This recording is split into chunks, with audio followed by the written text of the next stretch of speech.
चलो आ जाओ सभी। अंशु, प्रिया, रिया, आयान, धर्मपाल, राजा बाबू, हर्ष, हर्षराज, सुकन्या, मिश्रा। चलो आ जाओ। हाँ, आज आज जो है ना, आज हमारा, चलो सबको good afternoon everyone, good afternoon. आज जो है ना, आज हमारा ये यूनिट 5 है। ये कौन सा? ये यूनिट 5 है।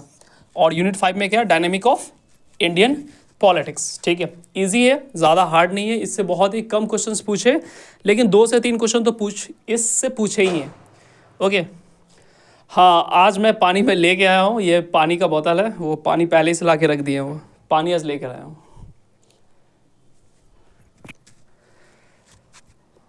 शुरू करें अब? हाँ, एक चीज़ और, मतलब कि आप लोग मेल क्यों कर दिए थे कि सर को पानी नहीं मिला? ये मतलब ये सब कहने की क्या ज़रूरत थी? देखो, मैं जो ना, मैं सिर्फ क्वेश्चंस करवा रहा हूँ, आपको पढ़ाया हूँ बस। ठीक है, बाकी आप खुद पे भरोसा रखिए, आपका हो जाएगा। इतना घबराने से कुछ होता नहीं है। मैंने बार बार कहा कि आर्ट ऑफ टीचिंग पे फोकस करो, आर्ट ऑफ टीचिंग पे। ठीक है, यहाँ से आपका कितना नंबर आ जाएगा? 30 नंबर यहाँ से आ जाएगा। ठीक है, 30 नंबर आपको यहाँ से आ जाएगा। चलो, और बहुत दिन से कह रहे हो तो सर ईवीएस का एक क्लास ले लीजिए, तो ईवीएस का जो ना एक क्लास मैं ले लूँगा। और बताओ यूट्यूब वाले को मैं कह रहा हूँ, जो लोग मतलब पेड पे है वो तो पढ़ ही रहे हैं। ईवीएस का क्लास हिमांशी मैम भी ले रही है, आप उनसे भी पढ़ सकते हैं। सुधा मैम भी मतलब ईवीएस पढ़ाती है। अब पढ़ लेना, ईवीएस पढ़ ले और ये पढ़ ले। ठीक है ना, और आपकी मैथ्स जो होगी, मैथ्स और रीजनिंग, ठीक है, रीजनिंग देख लो ना, हो जाएगा। घबराने से कोई फ़ायदा ही नहीं है। नहीं, मैं कोई भगवान नहीं हूँ भाई, मैं भी इंसान हूँ। और आपको मैं बताऊँ कि मैं 6-7 महीना पहले जो ना, मैं भी आपकी जगह पे खड़ा था। जहाँ आप हो वहीं पे मैं भी हूँ। ठीक है, बस होता है ना कि कभी कभी जो ना अचानक किस्मत चमक जाती है। मैं भी जो ना, मैंने भी सीटेड दिया है। ठीक है, सीटेड मैंने 2 बार मैंने दिया है।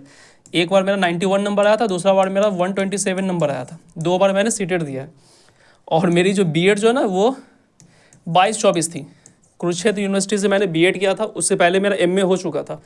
और फिर मैंने 24 में मैंने यूजीसी नेट क्वालिफाई किया। ठीक है, तो जिसकी वजह से मैं पीजीटी में पढ़ा रहा हूँ। तो वही होता है ना कि आप जो सोचते हैं ना, वैसा नहीं होता है कुछ भी। हर लोगों के लिए हर चीज़ बेस्ट नहीं होता है। कभी कभी ये होता है ना कि आप जो ना, आप अगर कोई चीज़ करना चाहो तो आप कीजिए। ठीक है, थोड़ा सा टाइम लगेगा, सबका मतलब डिफरेंट है, लेकिन टाइम लगेगा। आप टाइम दीजिए और आपका हो जाएगा, घबराना नहीं है।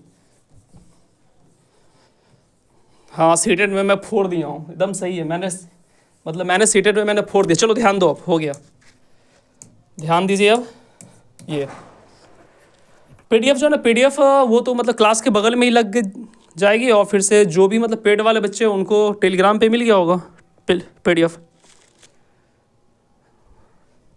पीडीएफ सारे बच्चों को मिल गया होगा।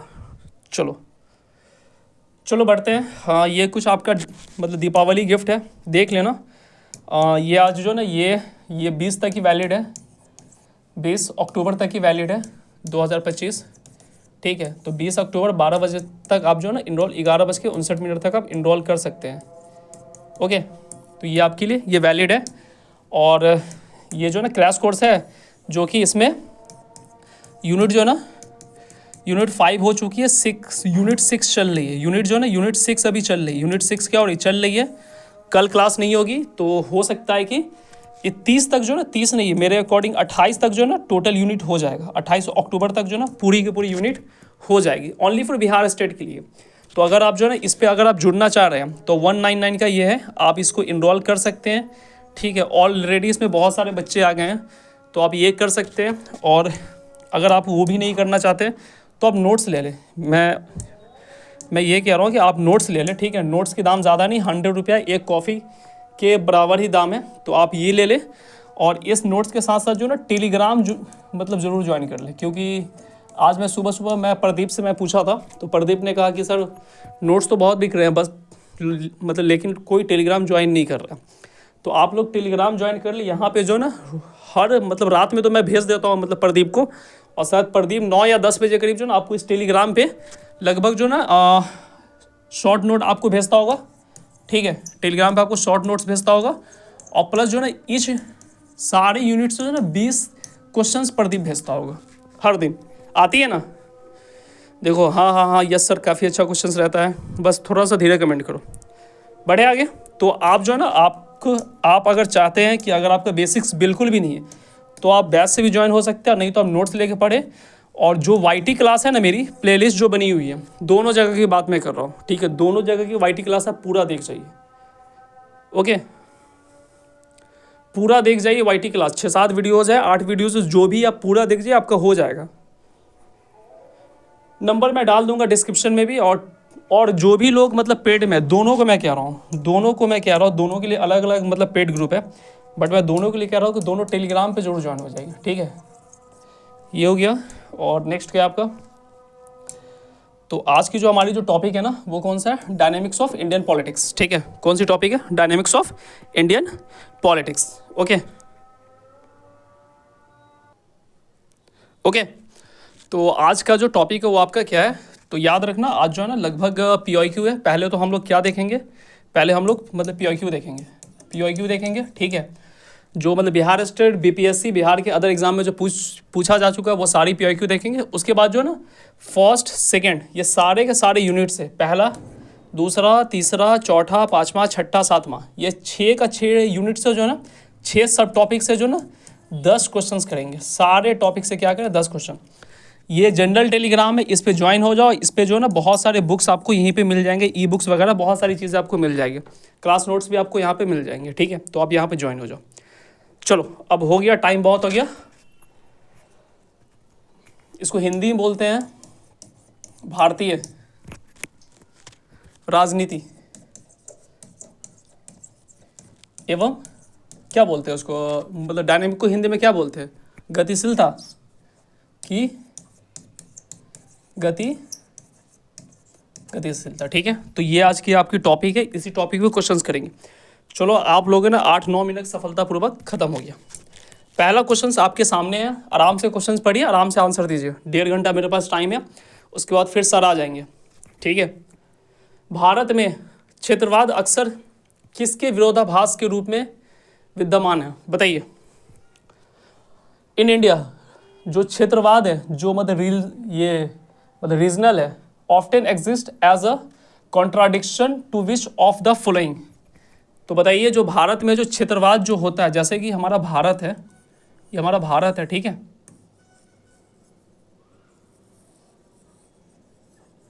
ठीक है, तो यहाँ पे जो क्षेत्रवादिता जो होती है, जैसे मान लो कि यहाँ पे क्या, यहाँ पे गुजरात वाले लोग हैं, यहाँ पे जम्मू कश्मीर है, यहाँ पे हिमाचल प्रदेश है, यहाँ पे केरल है, तमिलनाडु है, ठीक है, यहाँ पे महाराष्ट्र है, यहाँ पे गोवा है, ठीक है, यहाँ पे आपका बिहार हो गया, यहाँ पे हमारे यूपी भाई के हो गए, ठीक है। तो इस तरह से ना, तो यहाँ पे ऐसा क्या चीज़ होता है ना जिसकी वजह से ना हमेशा मतलब विरोधाभास होता है? बताइए।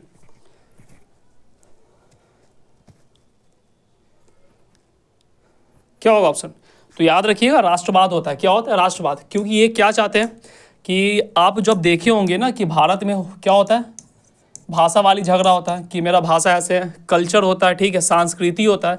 तो ये सारी की सारी चीज़ कहीं ना कहीं उनके राष्ट्रवाद को शो करता है। ओके, ऐसे सबका सही है आंसर लगभग। सिर्फ एक मेरी बहन है जिसने पूंजी ये सी कैसे दे दिया आपने? सी तो होगा नहीं मेरी बहन। अच्छा सॉरी, ए लिखा था, सी लिखा है, चलो ठीक है। तो ऑप्शन नंबर सी, क्योंकि भारत में जो है ना डिफरेंट स्टेट है, वो कहीं ना कहीं अपने मतलब रीजनल की वजह से, वो राष्ट्रीयता की वजह से इसकी मांग करते हैं। सकारात्मक कार्रवाई का प्रथम बार सन कब उपयोग किया गया था? देखो, affirmative action was the first used of the years. अब बताओ, ये मैंने आज की क्लास में ही पढ़ाया है, बताइए कब किया गया था? सकारात्मक शब्द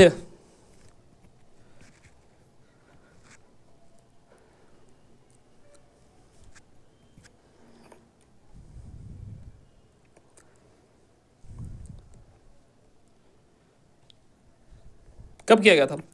मैंने आपको बताया था ना कि 1960 में जो लोग मतलब एफ्रो अमेरिकन थे, ठीक है, ये जो मतलब अमेरिकन थे, उनके राइट के लिए जो की गई उसी के लिए वो 160 में क्या हुआ था, ये वर्ड का यूज़ किया गया था। लेकिन आपको पता होगा 6 मार्च 1961 को इस पे साइन हुआ था। किसके द्वारा साइन हुआ था? तो यूएस के जो राष्ट्रपति थे, प्रेसिडेंट थे, कौन थे यूएस के प्रेसिडेंट, कोई नाम बता सकता है? तो सही ऑप्शन आपका क्या हो जाएगा? तो फर्स्ट टाइम ये जो वर्ड जो यूज़ हुआ है सकारात्मक कार्रवाई, वो कब हुआ है? 1960 में। लेकिन जब साइन जब किया गया, ठीक है, जॉन एफ कैनेडी के द्वारा। किसके द्वारा साइन किया गया था? जॉन एफ कैनेडी, ठीक है। तो इनके द्वारा जिस दिन साइन किया गया था, इसीलिए 1968। ऐसा अगर 60 भी हो तो 60 भी चलेगा, लेकिन बिहार स्टेट ने क्या माना है आपका? ये बिहार स्टेट, ये भी बिहार स्टेट, ये दोनों बिहार स्टेट पूछ चुका है, ठीक है। नेक्स्ट, भारत में क्षेत्रवाद के मुख्य कारण निम्नलिखित में से कौन से? बताइए। भारत में जो क्षेत्रवाद है, ठीक है, जो भी मतलब रीजनलिज्म है ऑफ इंडिया, उसका सबसे प्रथम कारण क्या हो सकते हैं? पॉलिटिकल फैक्टर हो सकते हैं, ज्योग्राफिकल फैक्टर हो सकते हैं, या फिर भाषाई आधार पे हो सकते हैं, या फिर धार्मिक के आधार पे हो सकते हैं। ये तो इजी है, क्या होगा?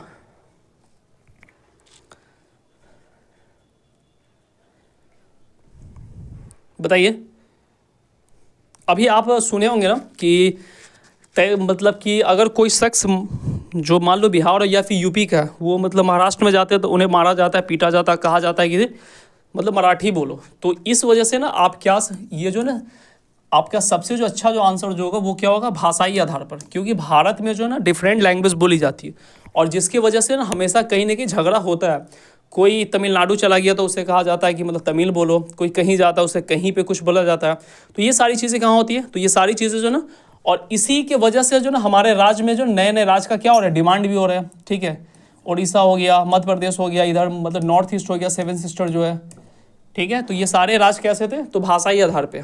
नेक्स्ट देखिए, लिंगानुपात के गिरावट। देखो जो सेक्स रेशियो है ना, उसका जो मतलब गिरावट का मुख्य कारण के जिम्मेदार कौन है? बहुत अच्छा क्वेश्चन है, अच्छे से पढ़ोगे बन जाएगा।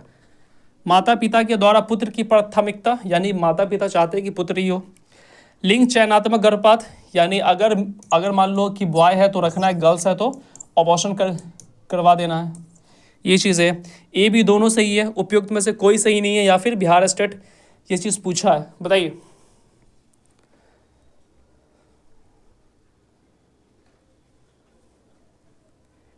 बताइए तो क्या हो जाएगा? दोनों हो जाएगा।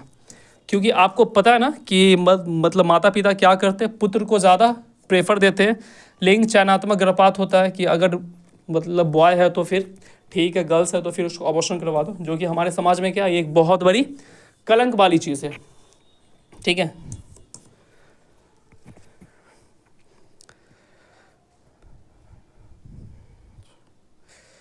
देखो मैं नाम तो नहीं लूँगा, यहाँ पे एक मेरी बहन है वो लिख रही है कि सर हमारे यहाँ जो दाई जो होती है ना, वो ये सारे काम करती है।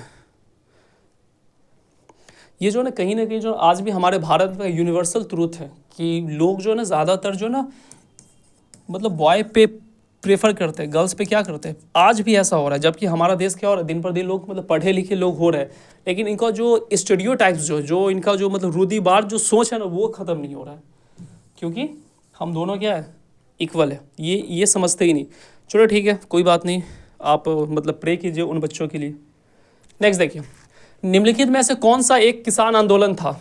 अच्छे से पढ़ लो, किसान आंदोलन देख रहे हो ना, ये बीपीएससी टीआरई पूछा हुआ है ना। हाँ, तेलंगाना आंदोलन, तेलंगाना मूवमेंट, तेलंगाना रिवॉल्ट है, ठीक है। दोनों को एक को ऐसा करो, तेलंगाना है ना, एक को चेंज कर लो, एक को क्या चेंज कर लो, एक को चेंज कर लो। ऐसा आप लोग आंसर बताइए, मैं चेंज कर देता हूँ। खेरा आंदोलन उपयुक्त में से एक से अधिक, या फिर उपयुक्त में से कोई नहीं? बताइए। तिभागा आंदोलन, बताइए कौन से आंदोलन थे?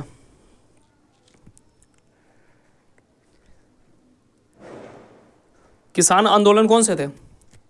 तो याद रखो ये सारे के सारे किसान आंदोलन है। ये भी किसान आंदोलन, ये भी किसान आंदोलन, ये भी किसान आंदोलन, यानी उपयुक्त में से। अब बताओ तो ये कब से कब तक चले थे? बताओ जल्दी बताओ, कोई भी बताओ मुझे जल्दी।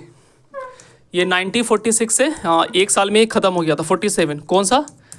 तिभागा, ठीक है। और ये कब चला था? तेलंगाना आंदोलन 1918 में चला था, ठीक है, 1918 18 में चला था। और नहीं, खेरा आंदोलन 1918, सॉरी, खेरा आंदोलन कब चला था? 1918 में चला था, ठीक है। और ये काफ़ी लंबा टाइम तक चला था, 1946 से लेकर 51 तक चला था, ठीक है। बोलो, खेरा आंदोलन जो ना गुजरात में, खेरा आंदोलन कहाँ पे चला था? गुजरात में, ठीक है, ओके। कोई डाउट? तेभागा आंदोलन जो ना ये बंगाल में, बंगाल कहाँ चला था? ये बंगाल में, बंगाल कम्युनिस्ट पार्टी के द्वारा चलाया गया था। तो इसका सही ऑप्शन क्या हो जाएगा? ये सारे के सारे आंदोलन कैसे? तो फार्मर आंदोलन है, ठीक है। नेक्स्ट देखो, मतदान की लाइन कट गई ना, दिख रहा है ना सबको क्लियर? बताओ, क्लियर दिख रहा है ना सबको? क्लियर दिख रहा है? हाँ, घर से ही क्लास ले रहा हूँ, स्टूडियो नहीं जाता हूँ अभी, ऐसे भी छुट्टी है तो फिर क्या जाना।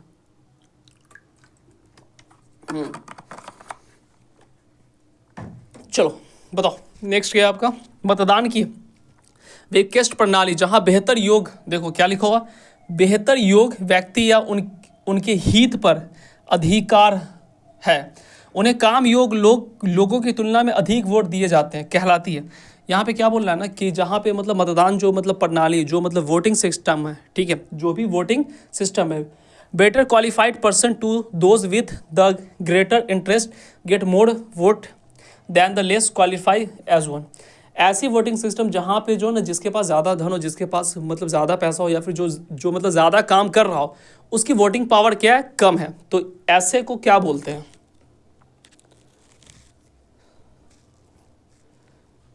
क्या बोलते हैं उसको? मतलब प्रोपोर्शनल वोटिंग बोलते हैं? नहीं, प्रोपोर्शनल वोटिंग तो नहीं बोलते हैं, काउंटिंग वोटिंग भी नहीं बोलते हैं, कम्युनिकेटिंग वोटिंग भी नहीं बोलते हैं। क्या बोलते हैं उसको? ऑप्शन नंबर ई सही आंसर क्या हो जाएगा? ऑप्शन नंबर ई। ये थोड़ा सा हटके है, ये जो है ना, ये थोड़ा सा हटके सवाल है, बट इसको क्या बोलते हैं हम लोग? प्लूरल वोटिंग बोलते हैं। क्या बोलते हैं हम लोग? प्लूरल वोटिंग बोलते हैं, ठीक है। क्या बोलते हैं हम लोग इसको? प्लूरल वोटिंग कहते हैं, यानी बहुमत प्रणाली, बहुमत प्रणाली, ओके। नेक्स्ट, बहुसंख्यावाद निम्नलिखित में से किसे विशेष अधिकार का हनन चाहता है? देखो यहाँ पे क्या है? मेजोरिटरिज्म है, ठीक है। जहाँ पे मान लो कि जैसे कि भारत है ना, तो भारत में क्या है, मान लेते हिंदू है ना, हिंदू है और क्या मुस्लिम है। तो हिंदू क्या मेजोरिटी में है ना, मेजोरिटी में है, और मुस्लिम क्या है? माइनॉरिटी में है, मान लेते हैं, ठीक है। तो यहाँ पे क्या है ना, तो ये जो निम्नलिखित में से किसके अधिकार का हनन करता है, यानी किसके अधिकार को जो है ना वो छीनता है, ठीक है। अब तो बता ही दोगे, समझ गया ना क्वेश्चन समझ गया ना? बताइए किसके अधिकार को हनन करता है? बताओ। देखो जहां पे भी जो है ना, जहां पे मान लो कि जिसकी आबादी होगी, जहां पे जिसकी आबादी ज़्यादा होगी, ठीक है, जहां पे जिसकी आबादी क्या होगी? ज़्यादा होगी, तो वो जो ना, जैसे मान लेते हैं कि हमारे यहाँ कास्ट सिस्टम है ना, कास्ट सिस्टम है, ठीक है। तो हमारे यहाँ कास्ट सिस्टम जब था तो क्या जाति समूह को दबाया जाता था, उनकी हक को छीना जाता था। जो भी मतलब दलित समाज से जो भी लोग बिलोंग करते थे, तो उनके जात को मतलब उनके हक को छीना जाता था। तो ये ऑप्शन तो सही है। भाषाई आधार पे अभी जस्ट मैंने मतलब बताया कि जहाँ पे ज़्यादा पीपल, मतलब नंबर ऑफ पीपल जब ज़्यादा बोलने वालों, जैसे आपने देखा होगा ना श्रीलंका का एग्जाम्पल, वहाँ पे तमिल और सिंघाई में झगड़ा होता था। तो ये भी सही है, हिंदू मुस्लिम होती, ये भी सही, यानी इसका क्या हो जाएगा? Option number D. यानी जहाँ पे जिस चीज़ का मतलब ज़्यादा हो, मतलब मेजोरिटेरियम हो, वहाँ पे उस चीज़ को फिर जो उसके जो अपोजिट चीज़ है उसको हमेशा दबाई जाती है, ठीक है। बोलो, बीपीएससी पूछा है। नेक्स्ट देखिए, इनमें से किस विद्वान ने स्वतंत्रता के बाद प्रारंभिक वर्षों में भारत में पार्टी प्रणाली को एक पार्टी प्रमुख प्रणाली के रूप में वर्णन किया? ये तो आपको याद करना होगा, सीधी सीधी बात है। बताओ।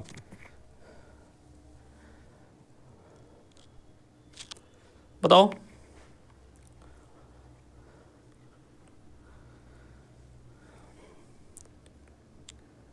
किसने वर्णन किया? तो याद रखिएगा, रजनी कटोरी, रजनी कटोरी। नेक्स्ट देखो, भारत में गरीबी का मुख्य कारण निम्नलिखित में से कौन है? बताइए। अब देखो बगल में जस्ट मतलब बगल में शादी हो रहा है, यहाँ पे पूरा जो ना मतलब साउंड प्रूफिंग है, लेकिन फिर भी आपको आवाज़ मिल रहा होगा। तो अगर आप चाहोगे तो मैं क्लास को कंटिन्यू करूँगा, अदरवाइज़ मैं क्लास को ऑफ कर दूँगा, क्योंकि कल भी आपको पता है कि जो लाइव क्लास थी वो भी इंटरप्ट इसी वजह से हुआ था। बोलो।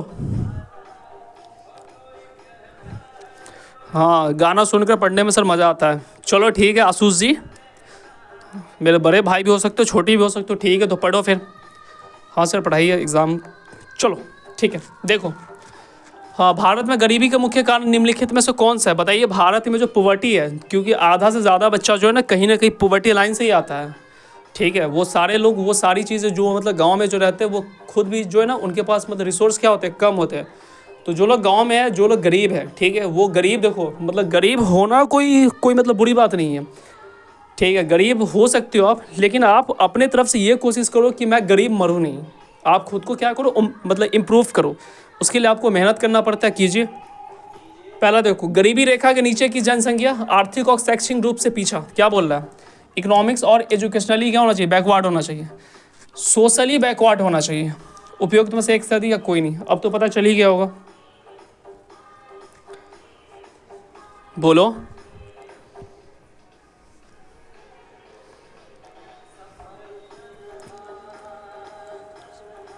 बताइए बताइए जल्दी जल्दी, क्या होगा?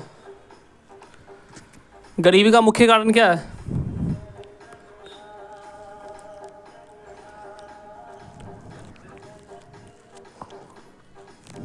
तो याद रखना इसमें से क्या है, तो ये भी है, ठीक है, सोशली बैकग्राउंड क्लास भी है और सोशली सामाजिक रूप से पिछड़े उच्च जातियाँ, तो ये भी है। तो हमारे यहाँ क्या ऑप्शन नंबर डी क्या हो जाएगा? सब सही है। ऐसे लोग जो अपने कुछ ऐसे मुद्दे रखते हैं जिनके आधार पर वो सामूहिक रूप से आर्थिक समूह को अवधारणा में विशिष्ट रूप से व्याख्या करते हैं। क्वेश्चंस फिर से पढ़ लो, अच्छे से पढ़ लो, आप आंसर दे सकते हो। ठीक है, आंसर क्या बोल रहा है? ऐसे, ठीक है, ऐसे लोग जो अपने कुछ ऐसे मुद्दे रखते हैं जिनके आधार पर वो सामूहिक यानी एक मतलब ग्रुप में से आर्थिक समूह को अवधारणा में विशिष्ट रूप से व्याख्या करते हैं। उत्पादन आपूर्ति के लिए, वितरण या श्रृंखला नेटवर्क की उन्नति के लिए, ठीक है, तकनीक उन्नयन के लिए, उपयुक्त में से एक से अधिक या फिर उपयुक्त में से कोई नहीं। बताओ।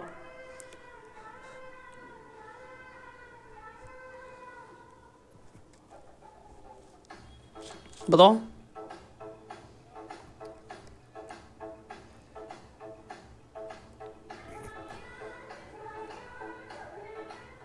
क्या होगा?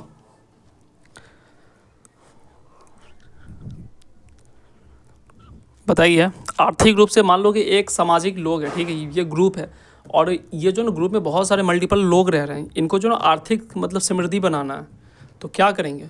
उत्पादन में सुधार करेंगे, ठीक है, develop the distribution of chain network तकनीक, तो इसका भी क्या हो जाएगा? उपयोग में से एक से अधिक। नेक्स्ट देखिए, जाति, बहुत अच्छा क्वेश्चन है, अच्छे से पढ़ोगे बन जाएगा। जाति, समुदाय और राजनीति लामबंदी का प्रमुख आधार है। यह कथन किस विचार को दर्शाता है? Caste, community and politics are main basics of mobilisations. The statement reflect which concept? सांप्रदायिकता को दर्शाता है, या फिर क्षेत्रवाद को, या फिर जातिवाद को, या फिर किसको दर्शाता है? बताइए किसको देखो यहाँ पे क्या कास्ट है ना, सांप्रदायिकता और क्या मतलब पॉलिटिकल्स मोबिलाइजेशंस। तो याद रखो यहाँ पे जात है ना, क्योंकि कोई भी समूह जब होगा ना तो उसमें मान लो कि कोई मतलब निम्न जात का, मान लेते हैं कि एसटी है, ठीक है, और उसके जो ना मतलब सांप्रदायिक था, तो यहाँ पे जो भी होगा ना तो वो नहीं, पहले तुम ही लोग बताओ।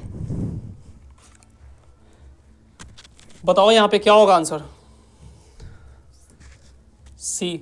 हाँ, क्या हो जाएगा? क्योंकि जाति है तो सीधे आपको कहाँ जाना है? कास्टिज्म ही बिलोंग करता है, क्योंकि सांप्रदायिकता जो होता है वो कास्टिज्म के भी वजह से होता है और धार्मिक कारण भी है। ठीक है, राजनीतिक लामबंदी भी किसका कारण है? तो ये धार्मिक भी हो सकता है और आपका, और फिर से क्या कास्ट बेस भी हो सकता है। लेकिन यहाँ पे कास्ट अगर नहीं होता तो फिर एक से ज़्यादा हो जाता है, लेकिन जब यहाँ पे कास्ट डाल दिया, जाति डाल दिया है, तो फिर आपका क्या हो जाएगा? कास्टिज्म हो जाएगा। ऑप्शन नंबर सी। भारत सरकार ने किसकी पहचान के मापदंड निर्धारित करने के लिए काका केलकर आयोग की नियुक्ति की? कल भी इससे एक क्वेश्चन आया था, काका केलकर, बताइए। काका केलकर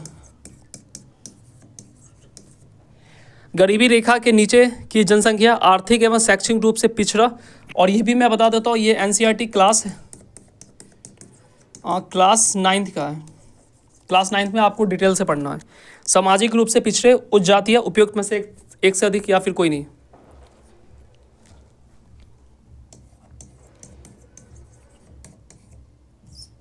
और 1953, ठीक है। पहला ये आयोग था काका केलकर, किसके लिए दिया गया था?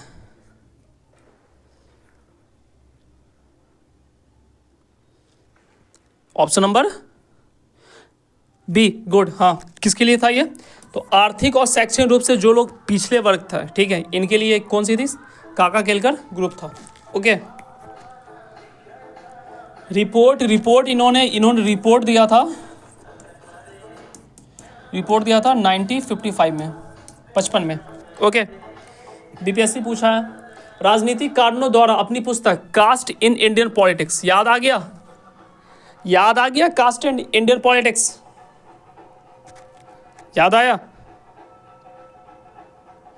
कास्ट इन इंडियन पॉलिटिक्स याद आ गया? किसकी बुक है? बोलो।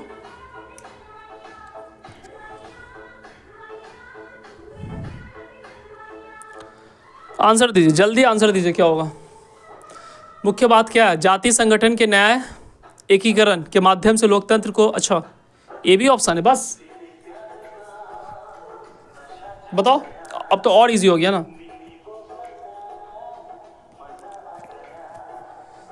बताइए कौन सी होगा?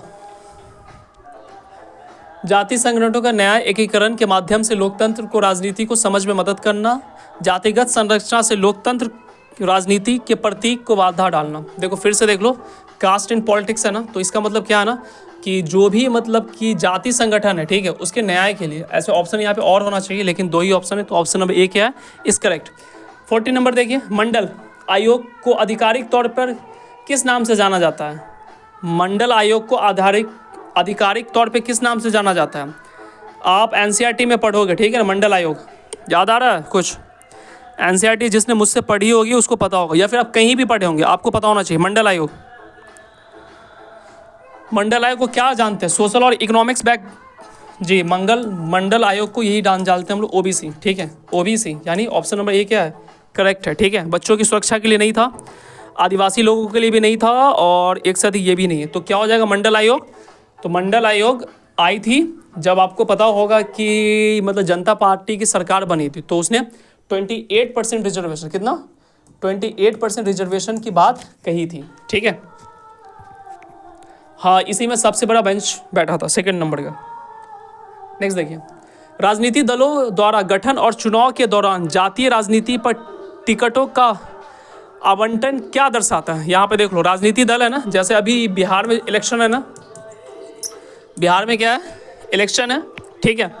तो इलेक्शन में क्या होगा कि सारे पार्टी जो वो कहीं ना कहीं अपने टिकट को क्या करेंगे, डिस्ट्रीब्यूट करेंगे। अब वो पार्टी जब डिस्ट्रीब्यूट करेंगे तो इस पे जातीय जो है ना, जातीय राजनीति पर, यानी जहाँ पे मान लो, जहाँ पे मान लेते यादव है, यादव ज़्यादा है, तो जो पार्टी जो होगी ना वो यादव को टिकट देगी, ठीक है। जहाँ पे मान लो कि एसटी सीट मतलब रिजर्व है, तो वहाँ पे एसटी सीट को देगी, ठीक है। जहाँ पे मान लो कि मुस्लिम बहुल इलाका है, ठीक है, तो यहाँ पे मुस्लिम को टिकट देगी। इस तरह से काम करती है ना। सर साउंड ज़्यादा आ रहा है, लेकिन पढ़ा दीजिए। नहीं, जैसा बोलोगे सो करूँगा, अदरवाइज मैं छोड़ भी सकता हूँ। पढ़ा दूँ? अब देखो यहाँ पे ना आधा ज़्यादा लोग कह रहे हैं कि मतलब पढ़ा दीजिए पढ़ा दीजिए पढ़ा दीजिए।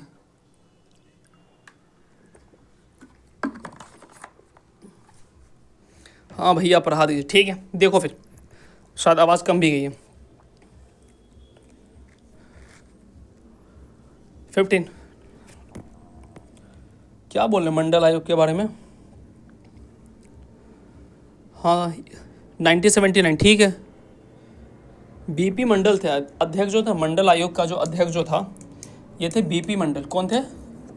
बीपी मंडल, ठीक है। ये बीपी मंडल इसके क्या थे? ये थे, ठीक है। और 1979 में ये बना था, और 1980 में इन्होंने अपनी रिपोर्ट पेश की थी, ठीक है। रिपोर्ट क्या की थी? पेश की थी।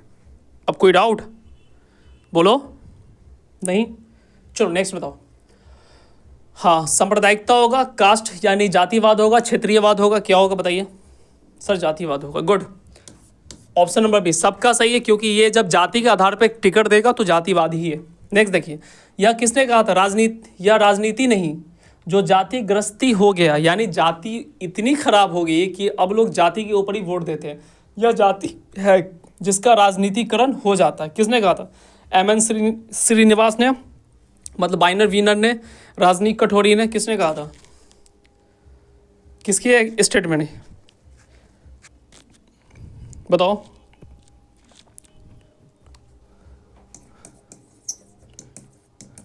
पॉलिटिक्स इन इंडिया, ठीक है, इनकी बुक है। किसकी है? रजनी कठोरी की। अच्छा एक चीज़ मुझे बताओ, मैं मतलब पोल दे दो, तो पोल दे दो, आप लोग ये बताइए कि क्या मैं क्लास आपके लिए लेके आओ जिसमें मतलब फेमस बुक हो और उसके ऑथर और राइटर हो, ला दो ऐसी क्लास, बताओ। दूसरी बुक इनकी क्या है? Caste and Indian politics, Indian politics, ठीक है। तो ये इनकी बुक है, ये क्या है इनके? ये बुक है, ये 2 बुक है इनकी, याद रख लेना, ये बुक से सवाल आ सकते हैं इसमें। ओके, हाँ सर, हाँ सर, हाँ सर, हाँ सर, हाँ सर, चलो ठीक है। तो ऐसा करना ना, ये किसी एक दिन जो है ना, मतलब वाईटी की क्लास रोक कर मैं ला दूंगा। ओके, नेक्स्ट देखिए,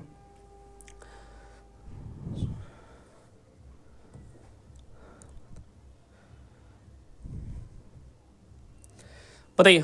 अच्छा सॉरी, 17 था ना। भारत में भाषा के आधार पर बनाया गया पहला राज्य कौन सा है? बताने की ज़रूरत है, बताने की ज़रूरत है, बताओ जल्दी। कौन सा राज्य बनाया गया था? बताओ।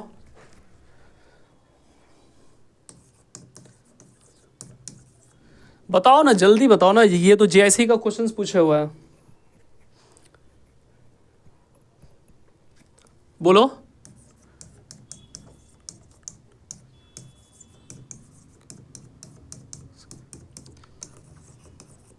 अध्यक्ष कौन थे? तो फजल अली, फजल अली, ठीक है, ये पूछ सकता है अली, ठीक है। फजल अली क्या थे? इनके अध्यक्ष थे। ऑप्शन नंबर कौन हो जाएगा आपका? सबका सही है, लगभग लगभग सबका सही है, गुड। कौन सा बना था? आंध्र प्रदेश। कब बना था बताइए? डेट बताओ, डेट जल्दी डेट बताओ, फिर मैं आगे चलता हूँ। ये छोड़ो, हटाओ यार। 1 अक्टूबर 1953 में भाषा के आधार पर पहला राज्य बनने वाला कौन है? तो वो याद रखिए, आंध्र प्रदेश है। कौन सा राज्य है? आंध्र प्रदेश है, ठीक है, ओके। अध्यक्ष इनके थे फजल अली थे। नेक्स्ट देखिए, स्वतंत्रोत्तर भारत में निम्नलिखित में से कौन सा जन आंदोलन नेतृत्व हुआ है? बताओ। बिरसा मुंडा, भील विद्रोह, कोल विद्रोह, संथाल विद्रोह। क्वेश्चन अच्छा है, बता दो।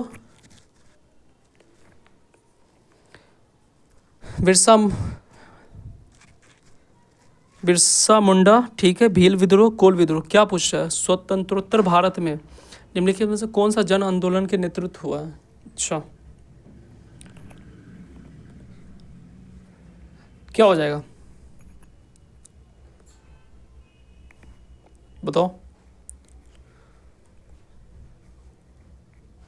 क्योंकि अगर आप देखोगे तो इसके तो मुझे ऑप्शन ही लगते, ये इंडिपेंडेंस के बाद नहीं हुआ है, ये इंडिपेंडेंस के बाद नहीं हुआ, ये इंडिपेंडेंस के बाद नहीं हुआ, ये इंडिपेंडेंस के बाद नहीं। इसके ऑप्शन सारे ऑप्शन गलत हैं, इसके सारे ऑप्शन गलत है। ऐसे मैं आपको मतलब बता दूं, अगर ये क्वेश्चंस आ जाए, ये क्वेश्चंस आ जाए, ठीक है, तो आपको लगाना है बोडो आंदोलन। क्या लगाना है आपको? बोडो आंदोलन, ठीक है, ठीक है, ये हुआ था। आ रही बात समझ में? बोलो जल्दी।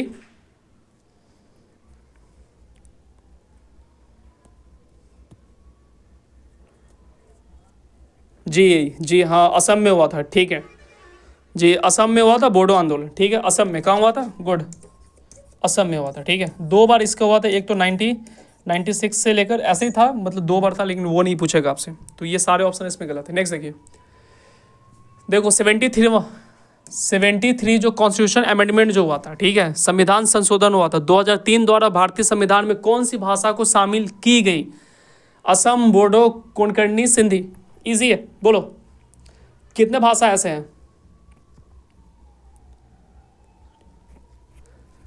अभी टोटल कितने भाषा है? किसको शामिल किया गया था?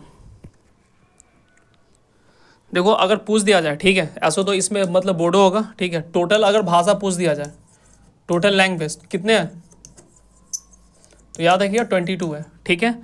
और ये लैंग्वेज मतलब संविधान के किस शेड्यूल में आते हैं, तो याद रखिएगा कौन सी सूची में आते हैं, 8वां सूची में, सूची, ठीक है। कोई डाउट बोलो, बढ़े आगे। और यहाँ पे जो ना 73 नहीं होगा, 92 होगा। हाँ ये मुझे ऐसे भी गलत लग रहा है। यहाँ पे क्या होगा, यहाँ पे 92 या 93 था, देख लेना थोड़ा सा, ठीक है। यहाँ पे शायद 92 होगा या फिर 93 होगा। अमेंडमेंट देख लेना 2003 में जो हुई थी ना, वो शायद 92 है, कंफर्म 92 है, 92 लिख लीजिए, ठीक है, 92। चलो नेक्स्ट देखो, जम्मू एंड कश्मीर के पुनर्गठन अधिनियम 2019 में आई थी ना, राष्ट्रपति ने किस तिथि को स्वीकृति प्रदान की थी, ये बता दो। 2019 में जम्मू एंड कश्मीर का आया था, यहाँ पे जम्मू एंड कश्मीर था इस तरह से, इसके दो भाग किए गए, यहाँ पे क्या बनाया गया, JNK कश्मीर, और यहाँ पे लद्दाख बनाया गया, ठीक है। इसके बारे में पूछ रहा है, दोनों को UT बना दिया गया, बताइए।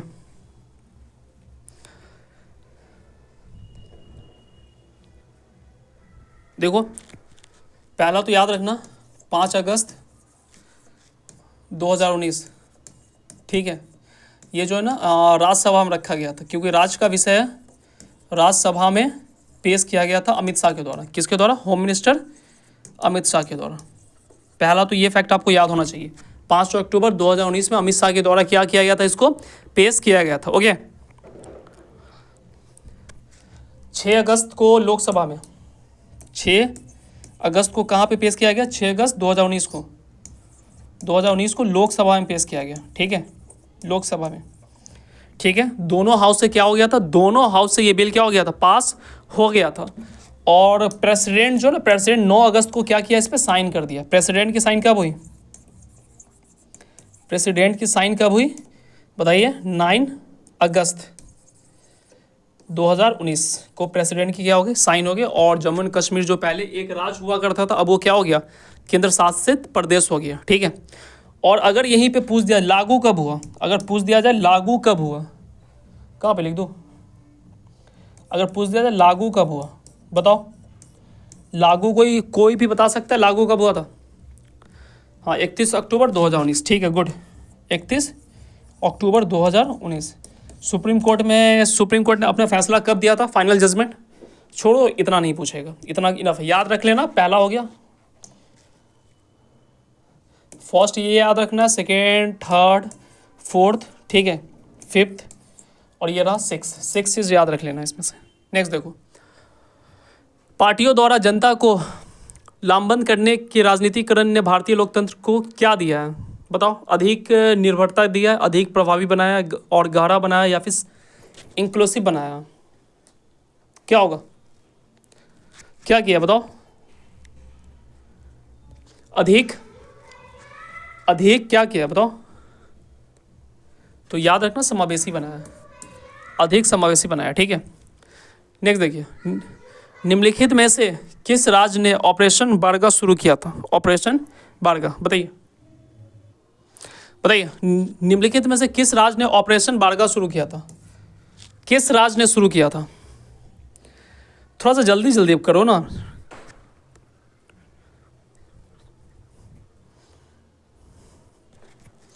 तो याद रखना ये जो है ना, ये वेस्ट बंगाल में हुआ था। कहाँ पे हुआ था? वेस्ट बंगाल में, ठीक है। वामपंथी जो वहाँ की जो सरकार थी उसने शुरू किया था, ओके। और ये जो था ना, ये क्या था, ये भूमि सुधार कार्यक्रम था। क्या था ये? भूमि सुधार कार्यक्रम था, सुधार कार्यक्रम था, ठीक है। तो West Bengal is the correct answer. Next देखो, 1980 प्रथम पिछड़ा आयोग, देखो प्रथम पिछड़ा आयोग और द्वितीय आयोग के क्रम को अपनी रिपोर्ट प्रस्तुत की थी, बताइए। ये तो बता दो, अभी 2 बार ये जो ना, ये मतलब DSSB PCT में पूछा गया, बताओ।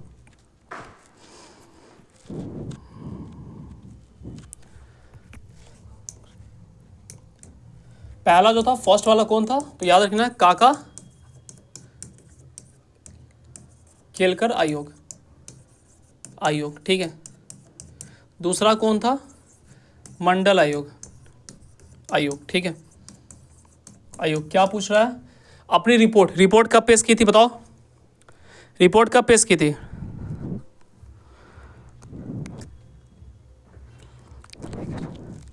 बताओ, बोलो जल्दी बोलो ना, रिपोर्ट कब पेश की थी,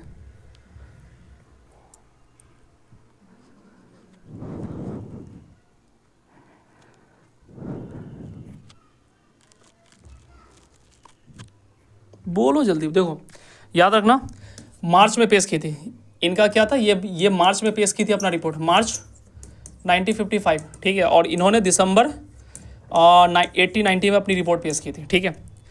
भारत के संदर्भ में मिश्रित राजनीति संस्कृति यानी मिक्स पॉलिटिकल कल्चर पदवावली का प्रयोग किसने किया था, अब ये तो बताने की जरूरत नहीं है, बताओ कि किसने किया था, बोलो। मॉरिस जॉनसन है यहाँ पे, Morris John, option number C. Next देखो, the Indian constitution cornerstone of the nation नामक पुस्तक किसने लिखी, मैं बुक वाला मैं एक करवा दूंगा सबको, मैं कह रहा हूँ एक बुक और राइटर, ये मैं करवाऊंगा, ये VBI बुक और राइटर, यहाँ से आपके सारे बुक और राइटर सब क्लियर हो जाएगा A to Z, टेंशन ही खत्म है आपका, जितना अभी सोच रहे हो ना वो सारा टेंशन क्या हो जाएगा, खत्म हो जाएगा। किसके द्वारा लिखी गई, तो याद रखें ग्रेविल ऑस्टिन के द्वारा लिखा गया, ठीक है, बोलो। नेक्स्ट देखो, निम्नलिखित में से कौन सा भारत में राजनीति संस्कृति को संबोधित नहीं है, निम्नलिखित में से कौन सा भारत के राजनीति संस्कृति से संबंध नहीं है, रजनी कोठारी, BSP मंडल, सिडनी बर्फ, मॉरिस जॉन्स, बताओ, नाम देख के पता चल गया। भारत निम्नलिखित में से कौन सा भारत के राजनीति संस्कृति से संबंध नहीं है, ठीक है, बताओ कौन से नहीं है, तो याद क्या हो जाएगा, option number C. Next, doctor BR Ambedkar ने मतानुसार भारत के लोकतंत्र के मार्ग में सबसे बड़ी बाधा क्या माना था, सबसे बड़ा जो रुकावट जो उन्होंने माना था वो क्या माना था, बहु राजनीति, सांप्रदायिकता, क्षेत्रवाद या फिर कास्ट पर था, तो याद रखना डॉक्टर अम्बेडकर जी का क्या है, इन्होंने कास्ट पे बहुत ज़्यादा मेहनत किया था, ठीक है, तो option number D is correct answer. Morris Johnson की रचना पूछ रहा है, बता दो क्या हो जाएगा, the government and politics of India, याद रखना the government of politics of India, Morris Johnson की रचना है। नेक्स्ट, ये बताओ तो the state politics in India किसका है, स्टेट पॉलिटिक्स इन इंडिया किन की रचना है, बोलो, राजनी कोट, चलो ठीक है, गुड। नेक्स्ट देखिए, राजनीति प्रथा उन समूहों के दुर्लभ स्वास्थ्य से भी ज़्यादा महत्वपूर्ण, यह कथन किसका, सही से पढ़ लो, मतलब जातीय प्रथा जो है ना समूह दुर्लभ स्वास्थ्य से भी ज़्यादा ही क्या महत्वपूर्ण है, किसने कहा था, ये स्टेटमेंट किनका है, ये किनका है, तो याद रखना ये भी कथन किसने कहा था, जहाँ पे मतलब जातिवाद आ जाए तो वहाँ पे क्या करना है आपको, अम्बेडकर जी को लगा देना। इनकी जो है ना ये इनके बारे में जो ना पढ़ा करो कभी, मतलब बायोग्राफी इनके बारे में पढ़ा करो, ठीक है, ऐसे ऐसे महान व्यक्ति जो है ना शायद सदी में कभी कभी ये आते हैं। नेक्स्ट, मैं सांप्रदायिकता को मानवता का सबसे बड़ा शत्रु समझता हूँ, देख लो यहाँ पे क्या बोल रहा है, मैं जो है ना सांप्रदायिकता को, ठीक है, मानव का सबसे बड़ा शत्रु समझता हूँ, ये किसने कहा था, ये भी आपको NCERT में हूबहू लाइन लिखा मिल जाएगा, ठीक है, ये कहते महात्मा गांधी जी ने, किसने कहते हैं, महात्मा गांधी जी के द्वारा ये स्टेटमेंट दिया गया था, ठीक है, ओके। नेक्स्ट देखो, जिस राजनीति में जातिवाद कहा जाता है वो जातियों के राजनीतिकरण से अधिक और कुछ नहीं, ये कथन किसका, फिर से पढ़ लो, what is the called casteism in politics is nothing but the politicisation of caste, who said this, किसका ये कथन है, बोलो, मॉरिस जॉन का, किसका, मॉरिस जॉन, अच्छा हाँ, option number D is correct. इनका बुक का नाम बताओ, बुक का नाम क्या था, 1906 में स्थापित मुस्लिम लीग की नई नीति में निम्नलिखित में से कौन सा उद्देश्य सम्मिलित नहीं है? देखो यहाँ पे नॉट पूछ रहा है, दिस इज नॉट ऑब्जेक्टिव पूछ रहा है। टू नेशन थ्योरी, भारत में सांप्रदायिक मतलब विभाजन, पृथक पाकिस्तान, उपयुक्त में से सभी। देखो मुस्लिम लीग जब मतलब बना था ना, तो उसने टू नेशन थ्योरी की डिमांड की थी, ठीक है। कॉम्युनल डिवीजन में होना चाहिए, यानी हिंदू और मुस्लिम का क्या होना चाहिए, आपस में बंटवारा होना चाहिए। पृथक यानी सेपरेट पाकिस्तान की मांग की थी। तो ऑप्शन नंबर डी क्या है, यानी सब सही है इसमें से, ऑल आर करेक्ट। नेक्स्ट देखिए, निम्नलिखित में से किसने भारत को बहुकेंद्रीय राष्ट्रवाद कहा था, उदाहरण प्रस्तुत किया था, ये बता दो।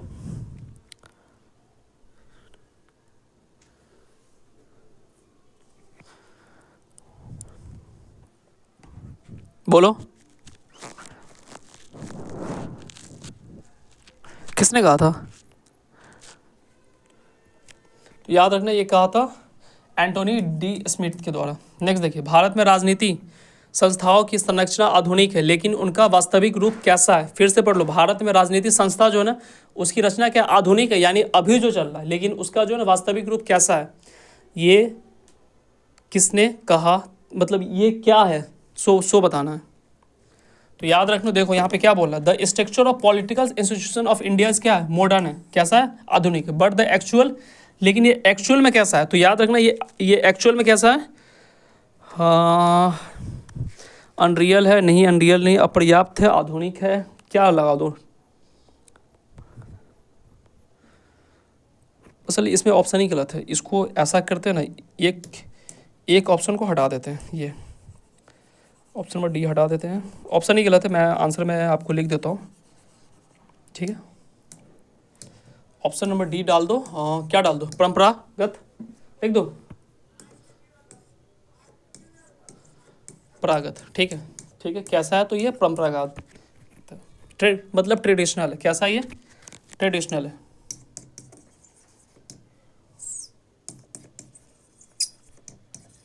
ट्रेडिशनल है, ओके। नेक्स्ट देखो, चलो ये जो ना ये लास्ट है, पीओक्यू जो ना पीओक्यू लास्ट है, उसके बाद 10-10 क्वेश्चन हम लोग देखेंगे, लास्ट क्वेश्चन है, अटेम्प्ट कर लो और बता दो। निम्नलिखित महिलाओं में से कौन सा उत्तराखंड राष्ट्रीय आंदोलन में शामिल थी, नाम बताइए, कौन सी महिला थी?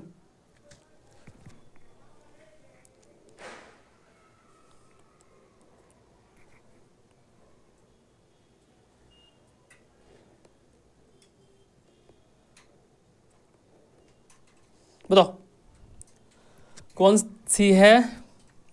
बेलमती चौहान यहाँ ये थी, हंस धनाई ये थी, सुरजीला भारती ये थी, यानी उपयुक्त में से सभी थी। अब मैं एक चीज़ और मैं बता दूं कि जब वहाँ पे जो मतलब गोलीकांड जो हुआ था, ठीक है, छत्तीस ये कहाँ की है, सॉरी उत्तराखंड में जो मतलब मसूरी गोलीकांड हुआ था, गोलीकांड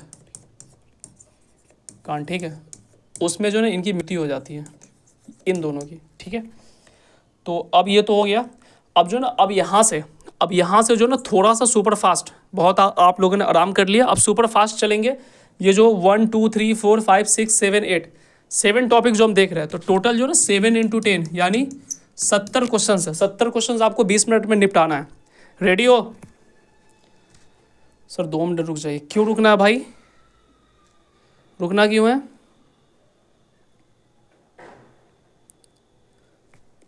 ठीक है 2 मिनट रुक जाते हैं, आप क्वेश्चंस पढ़ो, मैं 2 मिनट रुक जाता हूँ, मैं भी पानी पी लेता हूँ। कहाँ से स्टार्ट है? यूनिट फर्स्ट, हाँ यहाँ से स्टार्ट, ठीक है। क्वेश्चन दिख रहा है ना सबको, दिख रहा है सबको?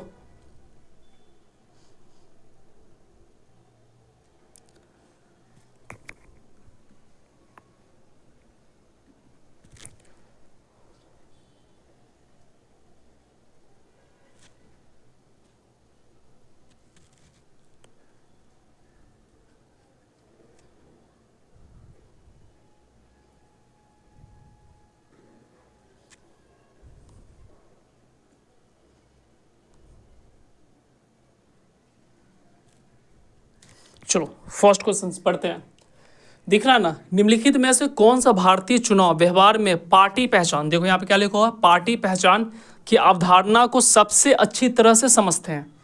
जो भारत में जो चुनावी मतलब प्रक्रिया होती है उसमें जो पार्टी पहचान है उसकी अवधारणा को सबसे सबसे अच्छा कौन समझता है? उम्मीदवारों की व्यक्तिगत पर आधारित अस्थायी पसंद, दूसरा क्या है, राजनीति दल के प्रति दीर्घकालीन मनोवैज्ञानिक लगाव, तीसरा क्या है, केवल आर्थिक प्रदर्शन के आधार पर, चौथा क्या, जाति संगठन के कारण फायदा में परिवर्तन।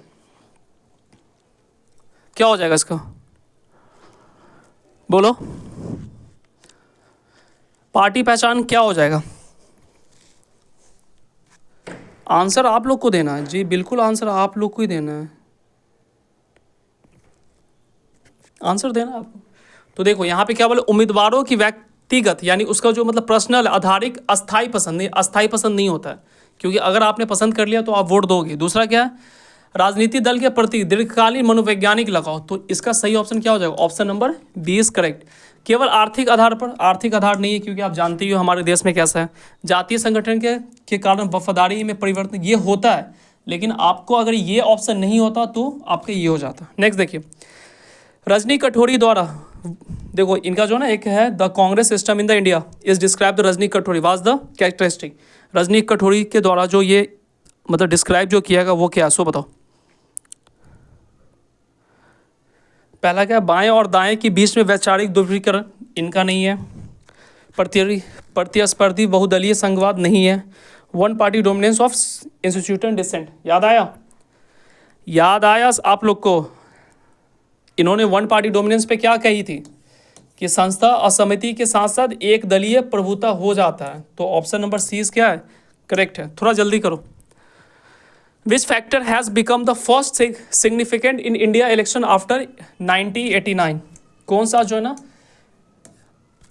1989 के बाद भारतीय चुनाव में कौन सा कारक सबसे महत्वपूर्ण बन गया, बताइए कौन सा कारण जो है सबसे महत्वपूर्ण बन गया था।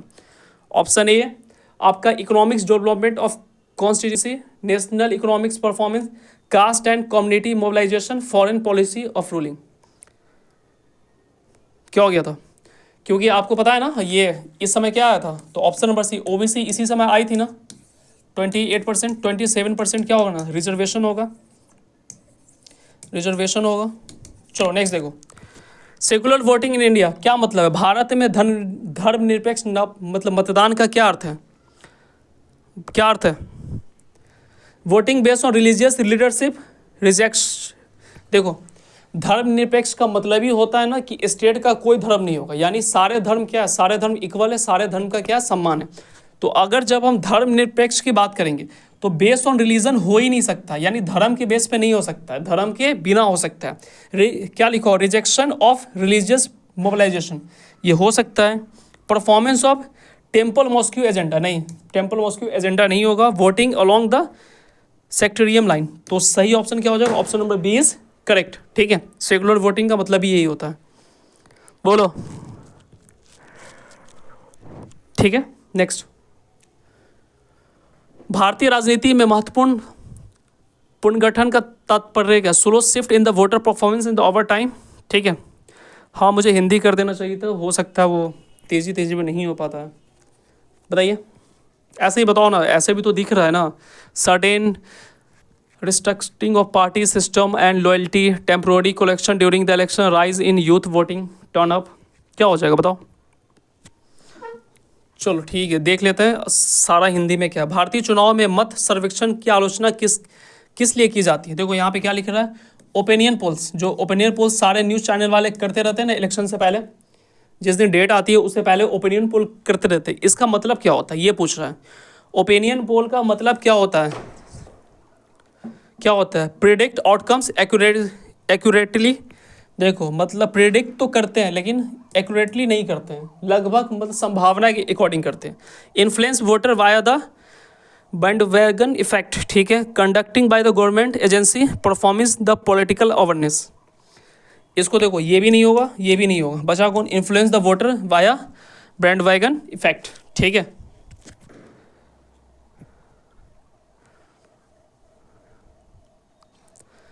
ठीक है, ये इफेक्ट मैंने ऑलरेडी बहुत लंबा लेक्चर दिया है इस पर। नेक्स्ट देखो, 7 नंबर, निम्नलिखित में से कौन भारत के मतदान व्यवहार को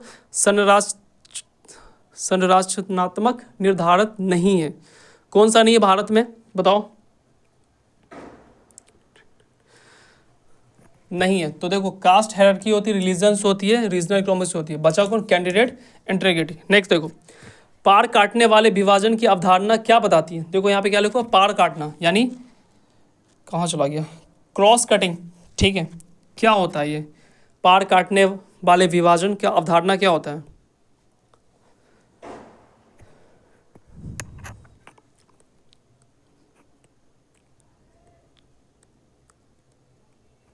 हो क्या जाएगा, तो याद रखना, ठीक है ना। जो भी मतलब पोलराइजेशन जो होता है, जो भी मतलब ध्रुवीकरण होता है, उसको क्या करना, कम करना। इसी को हम लोग क्या बोलते हैं, पाल काटने वाली विभाजन बोलते हैं। Option number B is correct. Next देखो, हाँ, किस चुनाव में भारत में गठबंधन राजनीति की शुरुआत हुई? बहुत अच्छा सवाल है। जब इंदिरा गांधी जब हारी थी, ठीक है, तब से नहीं, तब से नहीं। गठबंधन की पहला शुरुआत कब से हुई थी? ये भी आपका एनसीईआरटी में क्लास 10th या 9th में है, ठीक है। 1996। कौन सी पार्टी की थी? पार्टी का नाम बता देना मुझे कमेंट में, कौन सी पार्टी की थी गठबंधन? भारतीय चुनाव में निर्वतमानता विरोधी कारण सबसे महत्वपूर्ण सबसे मजबूत होता है एंटी इंक्लुमेंसी फैक्टर। अच्छा ठीक है। इकोनॉमिक्स ग्रोथ हाई, करप्शन होना चाहिए, failure to the perceived ruling party has a strong leadership, voting turnout is low. बोलो क्या हो जाएगा?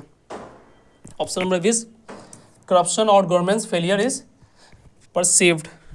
नेक्स्ट देखो, अभी कास्ट एंड पॉलिटिक्स है, इसमें हिंदी है ना, हाँ अच्छा, इसमें भी डाउट है, चलो ठीक है, फिर भी देख लो। निम्नलिखित में से कौन सा कथन भारतीय राजनीति मत बैंक, देखो वोट बैंक, मत बैंक, यहाँ पे हिंदी पता नहीं, इतना अच्छा हिंदी कौन करता है यार, ट्रांसलेट वाली हिंदी जो ना, मत बैंक की अवधारणा में सबसे अच्छी तरह समझता है। वोट बैंक की अवधारणा में, वोट बैंक की अवधारणा में सबसे अच्छी तरह समझता है।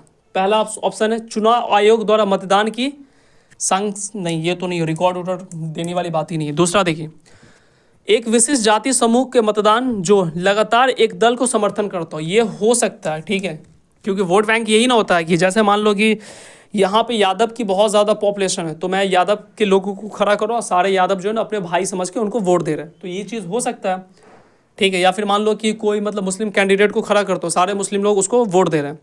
दूसरा देखो, ग्रामीण क्षेत्र में ऑनलाइन मतदान डिजिटल मंच, ये तो option he out of context है।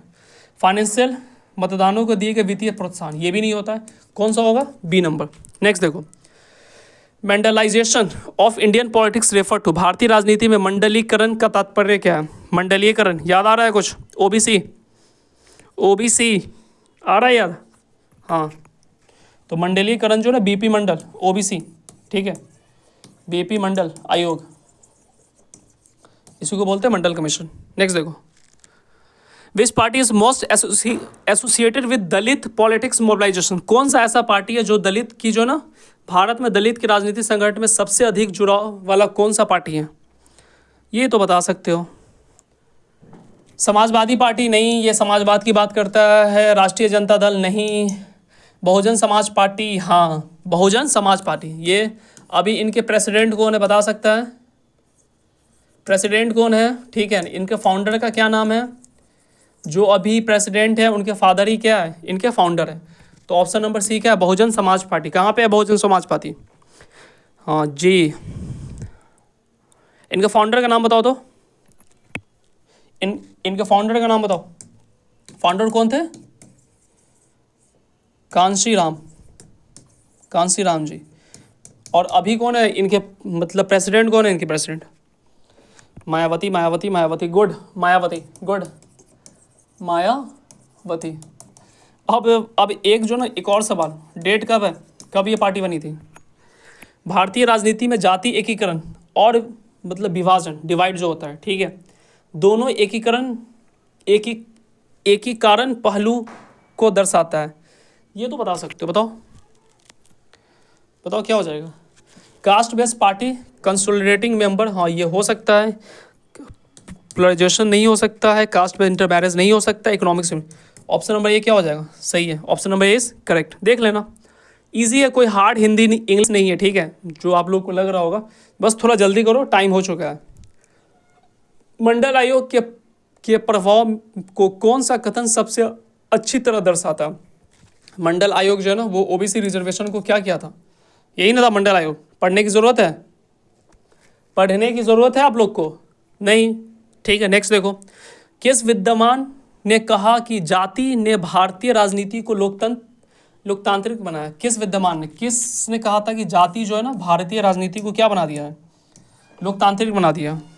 ये याद रख लेना, ये VVI है, ये पूछ सकता है। बोलो, किसने कहा था?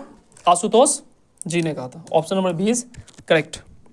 नेक्स्ट देखिए, what does candidate selection based on caste calculus imply? जाति गणना के आधार पर उम्मीदवारों का चयन का क्या अर्थ है? बताओ। Selection based only on qualification नहीं, पहला तो ऐसे ही गलत हो गया, ओनली ऑन क्वालिफिकेशन होगा नहीं। Selection from dominate caste to ensure victory, random selection through the lottery, choosing base of national popularity. बताओ क्या हो जाएगा? तो क्या हो जाएगा? आप selecting from the dominate caste to ensure victory, यानी कास्टिज्म को लेकर क्या बढ़ना है, आगे बढ़ना है।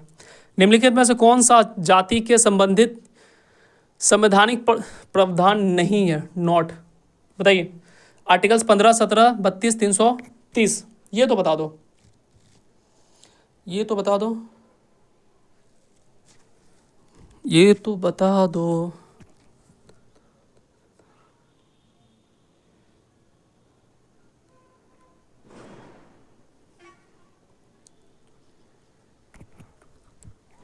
कौन सा नहीं है बताइए? गारंटी राइट टू प्रॉपर्टी, ये तो लिखा हुआ गलत है। कौन सा नहीं है? तो नहीं है तो आपका कौन हो जाएगा? आर्टिकल्स 32। आर्टिकल्स कौन सा हो जाएगा? 32। कोई डाउट? यहाँ पे लिखा हुआ है यानी कास्ट डिस्क्रिमिनेशन नहीं होना चाहिए, अनटेस्टेबिलिटी नहीं होना चाहिए, रिजर्वेशन सीट ST SC, तो सारी चीज़ तो होगी। कौन बचा? आर्टिकल्स 32। नेक्स्ट देखो, संस्कृतिलाइजेशन, संस्कृतिकरण का अर्थ क्या है? बहुत इजी क्वेश्चन है, बता दीजिए क्या है संस्कृतिकरण का अर्थ? लोअर कास्ट जो है ना, जो भी लोअर कास्ट है वो अडॉप्ट करेंगे अपर कास्ट के रिचुअल और लाइफ स्टाइल को, इसी को हम लोग क्या बोलते हैं? संस्कृति। यानी जो भी निम्न कास्ट के लोग हैं, ठीक है, जो भी निम्न कास्ट के लोग हैं ना, वो ऊपर वाले कास्ट के जैसे हो जाएंगे, जैसे हो जाएंगे, इसी को हम लोग क्या बोलते हैं? संस्कृतिकरण कहते हैं। यानी जो, क्योंकि आपको पता होगा कि हमारा यहाँ जो मतलब वर्णा सिस्टम में जो ऊपर जो था, इसके पास हर वो संस्कृति है, वो हर इनके पास कल्चर है, सिविलाइजेशन है। नीचे वाले वर्ग के पास नहीं है, तो नीचे वाले और ऊपर वाले के साथ क्या हो जाए? इंटीग्रेट हो जाए, मिल जाए। नेक्स्ट देखो, भारतीय चुनाव में जाति अंकगणित का अर्थ क्या है?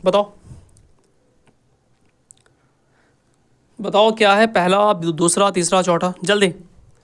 स्टैटिक्स कैलकुलेशन कास्ट हाँ चलो B ही हो जाएगा। इसका मतलब क्या है कि कास्ट के बारे में डेमोग्राफ करके उसको बताना। फंड ये सब नहीं होगा, देख लेना। अब नेक्स्ट आते हैं हम लोग C पे, कॉम्युनलिज्म वर्सेस सेकुलरिज्म। ठीक है, भारतीय राजनीति में सांप्रदायिकता को निम्नलिखित में से कौन सबसे अच्छी तरह परिभाषित करता है? देखो यहाँ पे क्या बोल रहा है? सांप्रदायिकता के बारे में बोल रहा है। पहला क्वेश्चन ऑप्शन क्या है? Equal respect all religion by state. देखो अगर इक्वल रिस्पेक्ट देंगे हो तो फिर मतलब सांप्रदायिकता तो होगा ही।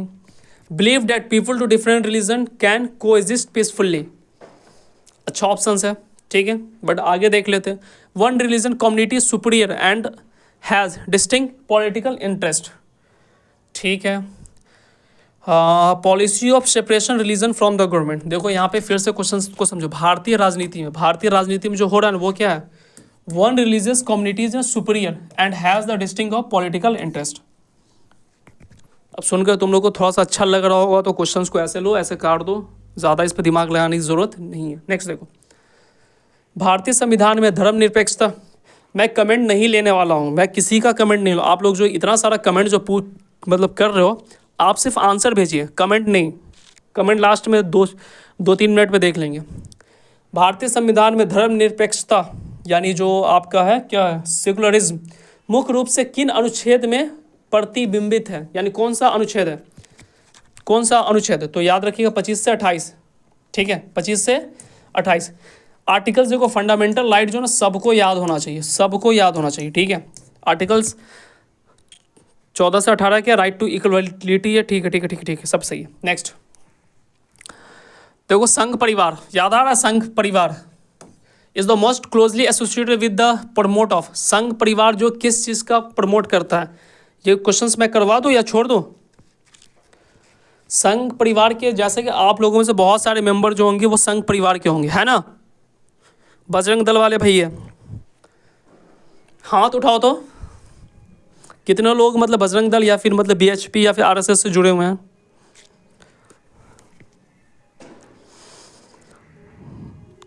इतने कम तो नहीं होगे, झूठ तो नहीं ना कह रहे हो, मुझसे कोई दिक्कत।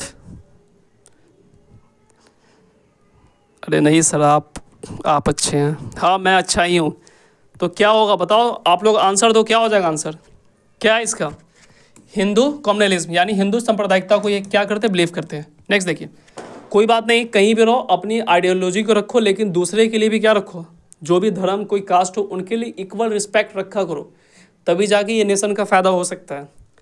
स्वतंत्रता के बाद भारतीय राजनीति में सांप्रदायिकरण के महत्वपूर्ण मोड़ कौन सी घटना थी।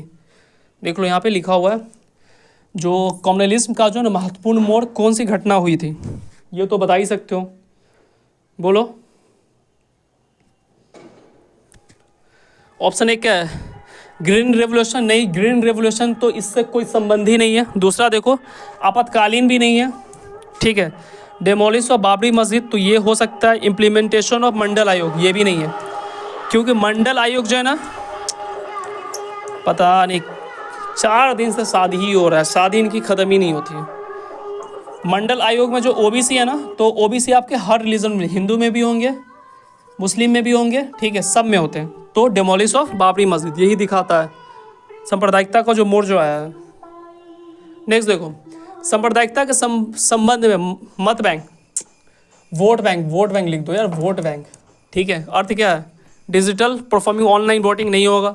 ग्रुप ऑफ मोलाइजेशन रिलीजन, कोई डाउट, ये दोनों नहीं होगा, क्योंकि एक ग्रुप जो है ना वो सारे के सारे जो मतलब रिलीजियस के आधार पे क्या देंगे, वोट देंगे, उसी को हम लोग क्या बोलते हैं, वोट बैंक बोलते हैं, जो कि धर्म के आधार पर। सांप्रदायिकता का मतलब ही क्या होता है, धर्म के आधार पर।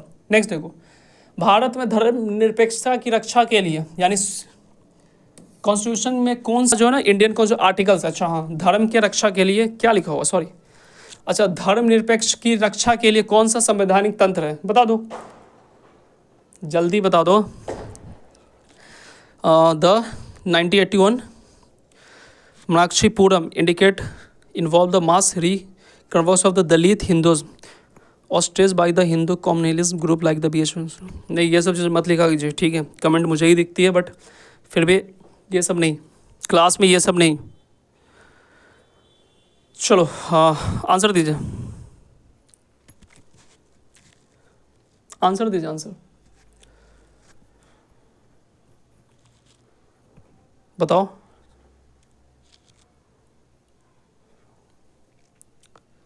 बोलो जल्दी बोलो। तो यहाँ पे देखो, धर्म निरपेक्षता के लिए जो है ना, आपको लिख लीजिए द बेसिक स्ट्रक्चर, ठीक, क्योंकि जो है ना, केशवानंद भारती केस में जो सुप्रीम कोर्ट का एक जजमेंट आया था। सुप्रीम कोर्ट ने क्या कहा था कि कॉन्स्टिट्यूशन का जो बेसिक स्ट्रक्चर है, ठीक है, उसको कोई छेड़छाड़ नहीं कर सकता। और इस बेसिक स्ट्रक्चर में क्या है, प्रीएम्बल है, यानी आपका प्रस्तावना है। और जो मतलब प्रस्तावना में ही क्या है, प्रस्तावना में ही हमारा क्या है, सेकुलर वर्ड है। तो option number C is correct. Next, हाँ, एक इतना कि मीनाक्षीपुरम घटना का क्या महत्व है, बताइए। मीनाक्षीपुरम घटना,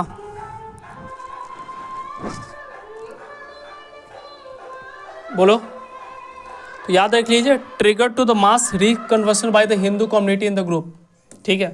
एक्सप्लेन नहीं करूँगा, बाकी आप लोग पढ़ लीजिएगा।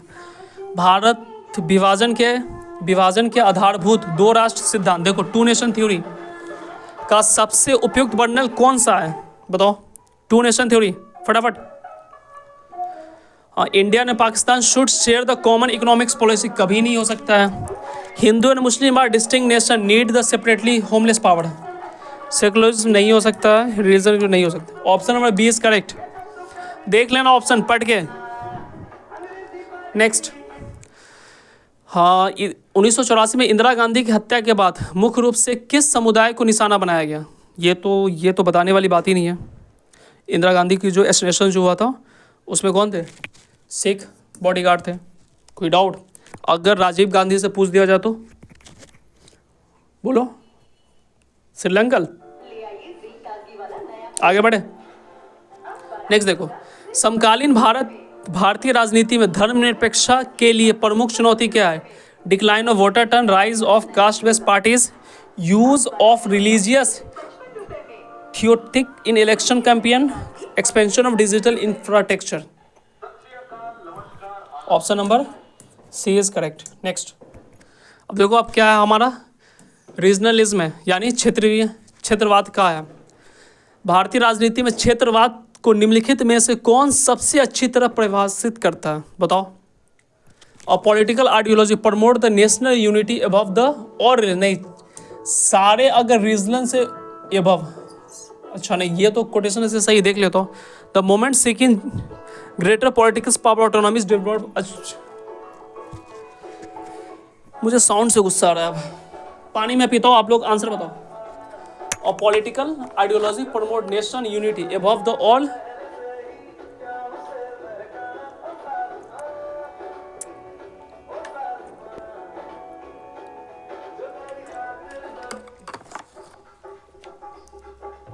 हाँ देखो ये ऑप्शन तो बहुत अच्छा है, लेकिन ये नेशनलिज्म को प्रमोट करता है। किसको प्रमोट करता है? नेशनलिज्म को, राष्ट्रीयवाद को प्रमोट करता है। ऑप्शन में बी क्या हो जाएगा? सही हो जाएगा, क्योंकि आप जो है ना एक मतलब रीजन के, जैसे मान लो कि आप बिहार है, हाँ तो आपके लिए क्या है मतलब बिहार में पॉलिटिकल पावर होना चाहिए, ऑटोनॉमी होना चाहिए, बिहार को स्पेशल स्टेट का दर्जा मिलना चाहिए। ये सारी की सारी चीज़ आप बिहार के लिए सोचोगे। भारत में अंतर्राज्य क्षेत्रवाद का उदाहरण कौन सा है? बता दो। डिमांड ऑफ सेपरेट, देखो अंतर्राष्ट्रीय क्षेत्रवाद का उदाहरण क्या है? Demand of separation nation by the Naga group नहीं, फॉर्मेशन तेलंगाना तो आंध्र प्रदेश नहीं, demand to separation of Vidarbha's state with Maharashtra, ये हो सकता है जी, यही होगा। ऑप्शन नंबर सी, डी गलत है। नेक्स्ट देखो, the son of soil doctrine is primarily associated, मिट्टी का पुत्र सिद्धांत जो है ना किससे जुड़ा हुआ है? ऑप्शन पढ़ो बताओ। सर थोड़ा धीरे धीरे बोलिए, मैं ऑप्शन भी नहीं पढ़ पाता हूँ, आप आगे बढ़ जाते। चलो ठीक है, मैं ध्यान देता हूँ।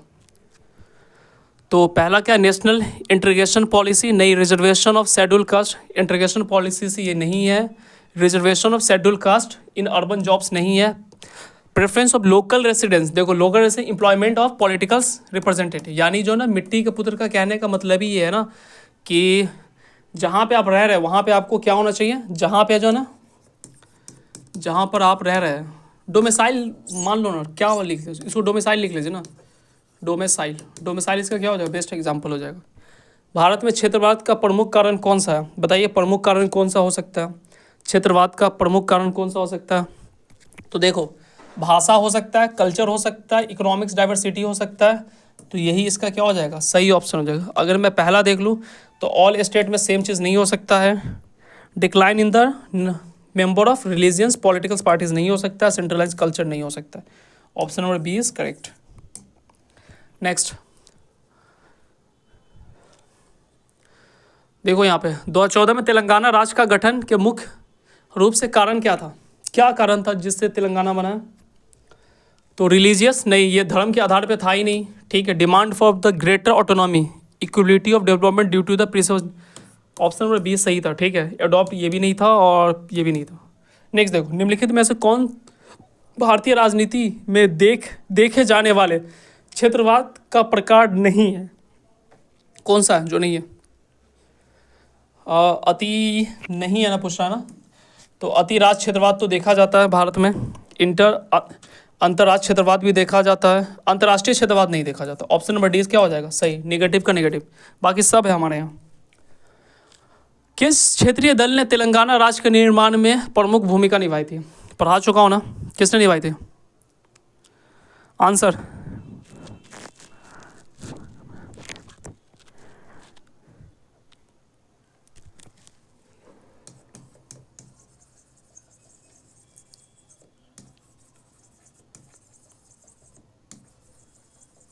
बताइए।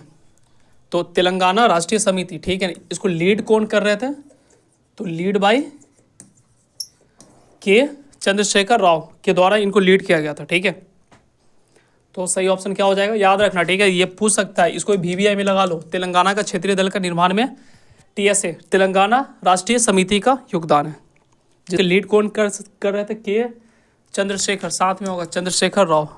नेक्स्ट देखो, भारतीय लोकतंत्र पर क्षेत्रवाद का सकारात्मक प्रभाव यानी पॉजिटिव प्रभाव क्या पड़ा? Weakness federal bye promoting the, ये तो नहीं होगा। Enhance the political representative local issue of minority. अब तो इसको पढ़ने की जरूरत भी नहीं, ऐसे ही बता दोगे। बताओ, यही होगा ना। इनहेंस हुआ है, क्या हुआ? पॉलिटिकल रिप्रेजेंटेटिव हुआ। कैसे हुआ है कि लोकल इशू को जो ना अब उसको एक बड़ा सा जो ना कम्युनिटी में मतलब मर्ज करके उसको दिखाया जा रहा है। तो ऑप्शन नंबर बी सही है। CD पढ़ने की जरूरत नहीं है। दार्जिलिंग में GNKL, ठीक है, गोरखा नेशनल लिबरेशन फ्रंट, याद आया? गोरखा नेशनल लिबरेशन फ्रंट याद आया?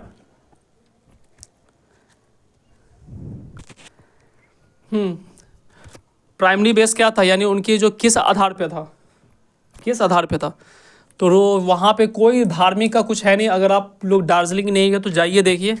Demand for the separate Gorkhaland, हाँ यही था, गोरखालैंड कल्चर, क्योंकि ये जो बंगाल से क्या चाहते थे? अलग चाहते थे। ऑप्शन नंबर 20 से ही रिजर्वेशन नहीं मांग रहे थे, हिंदू नेशन लैंग्वेज ये सब नहीं मांग रहे थे, ठीक है, क्योंकि यहाँ पे आर्थिक पिछड़ेपन को क्या चाहिए था? गोरखालैंड की डिमांड ये लोग कर रहे थे। अब देखो, ये लैंग्वेज पॉलिटिक्स का ये क्वेश्चन है। पहला क्वेश्चन पढ़िए, कौन सा अनुच्छेद एक राज्य विधान मंडल, देखो राज्य विधान मंडल को उस राज्य के लिए आधिकारिक भाषा अपनाने का अधिकार देता है? बता दूं, ये याद रखना, ये भी VVI है।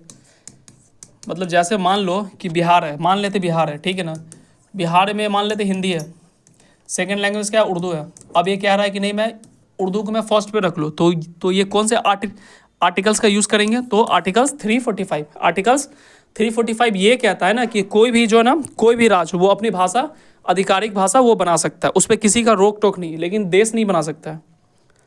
भारतीय संविधान में 8वीं अनुसूची किसको दर्शाता है? अच्छा, कितने भाषा है? 22 भाषा है। याद रखना, जो 8 जो है ना 8वीं सूची है, 8वीं सूची है ना, वो अनुसूची है, उसमें क्या है? उसमें भाषा ही है। तो टोटल कितने भाषा है? 22 भाषा है। नेक्स्ट, निम्नलिखित में से कौन भाषाई अल्पसंख्यक को सुरक्षा के लिए संवैधानिक प्रावधान नहीं है? सुरक्षा के लिए संवैधानिक प्रावधान नहीं है, यानी निगेटिव आंसर होगा। पढ़ो और बताओ, आर्टिकल्स पढ़िए और बताइए। पहला देखो, पहला क्या है? Article 350, right to submit governance of any language in use of state, चलो ठीक है। Right to minority establish the admire of education, ठीक है। Declaration Hindi as official language of union, यही नहीं है ना? तो यही है कि हिंदी को क्या कर दे? ऑफिशियल लैंग्वेज डिक्लेयर कर दे। Option number C.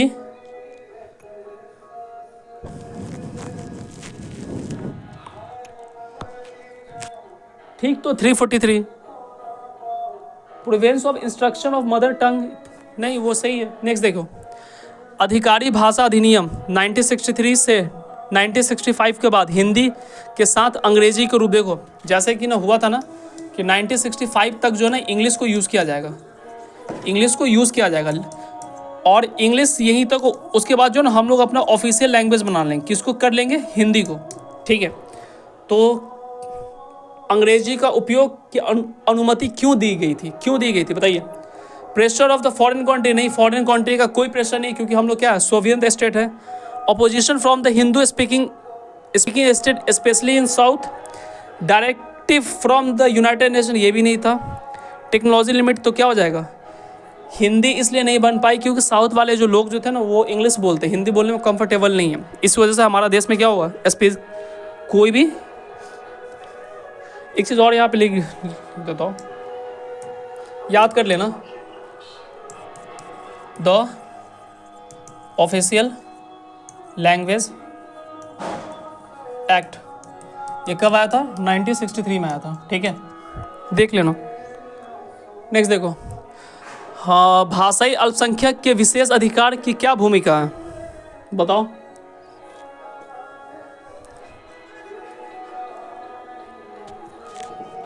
क्या है, promote the Hindi as a national language नहीं हो सकता है। Investment matter related to safeguard, हाँ देखो अल्पसंख्यक की बात हो रही है, माइनॉरिटी की बात हो रही है, तो यहाँ पे क्या है, माइनॉरिटी है, सही है, बाकी ये दोनों नहीं होगा। नेक्स्ट देखो 1960 के दशक में तमिलनाडु में हिंदी विरोधी आंदोलन, देखो क्या है, हिंदी विरोधी आंदोलन चला तमिलनाडु में। कारण क्या था, उसकी शुरुआत होने की कारण क्या थी, सुनाई दे रहा है ना सबको? सर आप आंसर लिख के बता दीजिए, बाकी हम लोग देख लेंगे पीडीएफ मिलेगा तो, ठीक है। बस मतलब जल्दी जल्दी कर लेते हैं, ओके। क्या था, impose the Hindi as a sole official language, तो पहला ही था, क्योंकि 1961 में ऐसा हो रहा था ना कि हिंदी को जो है ना भारत का ऑफिशियल लैंग्वेज बन जाएगा, भारत का क्या बन जाएगा, ऑफिशियल लैंग्वेज, इसी वजह से ये मूवमेंट हुआ था, ठीक है। ठीक है, नेक्स्ट देख लेना, इसका ये होगा। हाँ, कौन सा अनुच्छेद हिंदी भाषा को विकास का निर्देश देता है, ये तो बता दो, ये बता दो। 350 350 50 51 1 1 1 351 फिर 350, हाँ गुड 351। नेक्स्ट, ठीक है, नेक्स्ट देखो, भारतीय शिक्षा नीति में त्रिभाषीय सूत्र किसको बढ़ावा देता है, ये तो बता सकते हो, ये आपने पढ़ा होगा, ये पढ़ा है ना आपने, किसको देते हैं, तो linguistic diversity and national integrity को, बी नंबर। इसमें 3 भाषा ले सकते, एक तो आपका मदर टंग होगा, मदर टंग, दूसरा क्या हो जाएगा, इंग्लिश लेना हो तो मतलब इंग्लिश ले लिया, फिर कोई अदर लैंग्वेज ले सकते हैं। भारत में शास्त्रीय भाषा का दर्जा कब प्राप्त हुआ था, देखो क्लासिकल लैंग्वेज है, ये मतलब क्लासिकल लैंग्वेज है। कितने क्लासिकल लैंग्वेज हैं, कौन से इसमें क्लासिकल लैंग्वेज है,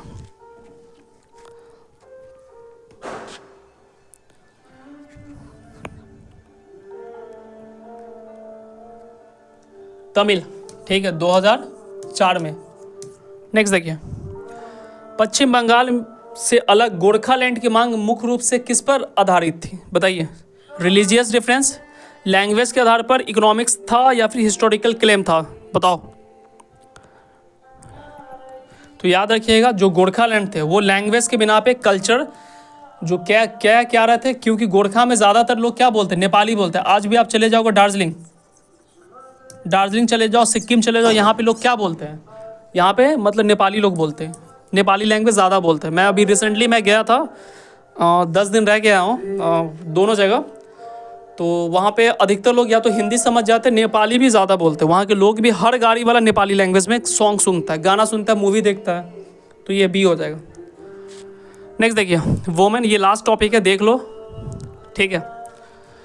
106वें संविधान संशोधन अधिनियम में 2023 में नारी शक्ति वंदन अधिनियम जो आया था, जिसमें क्या कहा गया था कि लोकसभा और राज्यसभा में क्या होगा, लोकसभा और राज्यसभा में क्या होना चाहिए, 33% सीट किसको मिलना चाहिए, वोमेन को। ये लागू कब से होगा बताइए, लागू कब से होगा, तो हो जाएगा बी नंबर, ठीक है। क्या हो जाएगा ये, बी नंबर, नारी शक्ति वंदन अधिनियम। अच्छा सॉरी, एक और बचा हुआ है ना, वेट। पंचायत राज संस्था में महिलाओं के लिए 1/3 आरक्षण से किन संवैधानिक संशोधन का अनिवार्य किया गया था, तो याद रखना किस में थे, 73 और 73 या 74, ठीक है, जिसमें क्या पंचायत राज से जुड़ा हुआ, local bodies election. Next, Lok Sabha चुनाव में महिला ने पहली बार किस वर्ष में 50% से अधिक वोट हासिल की, जब रिजर्वेशन मिली थी तभी की होगी, कब की थी, 50%, तो याद रखिएगा 2014 में, जब बीजेपी की सरकार आई थी, ठीक है। नेक्स्ट, भारतीय राष्ट्रीय कांग्रेस के अध्यक्ष बनने वाली पहली महिला कौन थी, ये तो बता दो यार, बताओ। 1900 एनी बेसेंट कब बनी थी, 1917 में। एनी बेसेंट पहली महिला थी जो 1917 में क्या बनी थी, इसके प्रेसिडेंट बनी थी, इंडियन नेशनल कांग्रेस की प्रेसिडेंट बनी थी एनी बेसेंट, कोई डाउट, बढ़िया क्या, पहली महिला थी। नेक्स्ट देखो, निम्नलिखित में से किस राज्य ने अस्थायी स्वशासन निकायों में महिलाओं को 50% आरक्षण दिया? ये हमारा बिहार होगा। कौन सा होगा? बिहार होगा। कौन सा राज्य होगा? बिहार। ठीक है, 50% आरक्षण लागू है। इसी वजह से आपने देखा होगा कि मेरी बहन, जो भी सारी बहन है बीपीएससी में, टीआरई में, ठीक है, हर स्कूल में जो है ना, आपको मेरी मतलब जो भी मेरी बहन लोग हैं वो सारे के सारे लोग भरे पड़े हुए हैं। आरक्षण इनको 50% मिलती है। नेक्स्ट, 18वीं लोकसभा 2024 में महिलाओं की प्रतिशत क्या थी? याद रखना, वोटिंग की प्रतिशत कितनी थी? 13.6%। नेक्स्ट, हाल में चुनाव में लगातार 50% महिला उम्मीदवार किस राजनीतिक दल ने उतारे? 50%। ये बहुत ही अच्छी बात है, ये बहुत ही अच्छी बात है। बताइए किसने उतारे थे?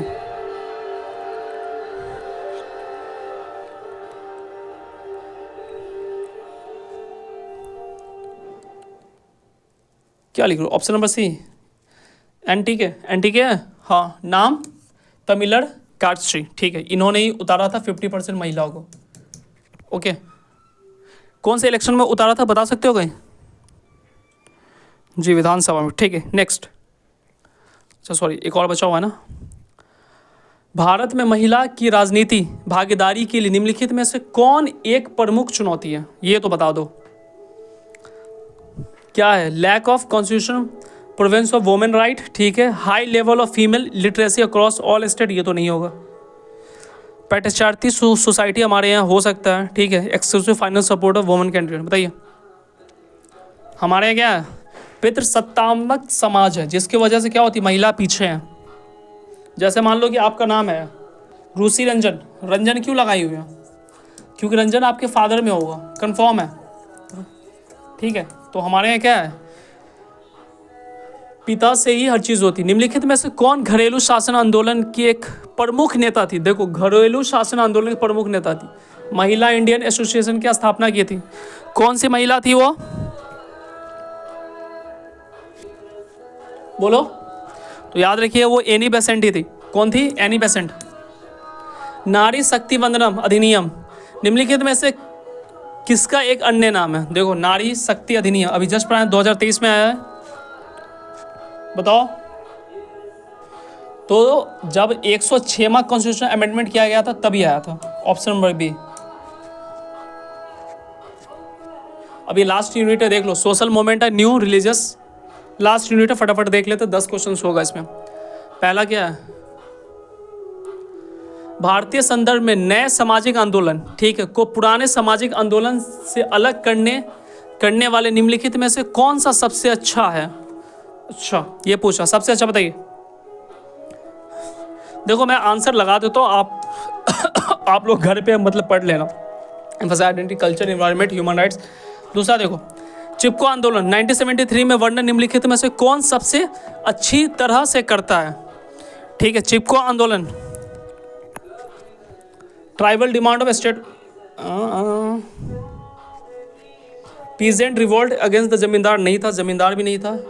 ट्राइबल डिमांड स्टूड नहीं कर रहे थे ये। Forest conservation movement lead by the women of Gandhi's non violence labour. तो ऑप्शन नंबर सी क्या हो जाएगा? Option number A C is correct. ठीक है, ठीक है, नेक्स्ट लगा दे ऑटोमेटिक। बताइए, which of the following the key feature of Silent Valley movement? Silent Valley movement का क्या था की फीचर्स? इसका हो जाएगा साइलेंट वैली जो हुई थे ना, जहाँ पे इलेक्ट्रिसिटी प्रोजेक्ट को क्या किया गया था, रेन फॉरेस्ट में। Option number B. Narmada Bachao Andolan मुख्य रूप से किससे जुड़ा हुआ है? तो याद रखिएगा किससे?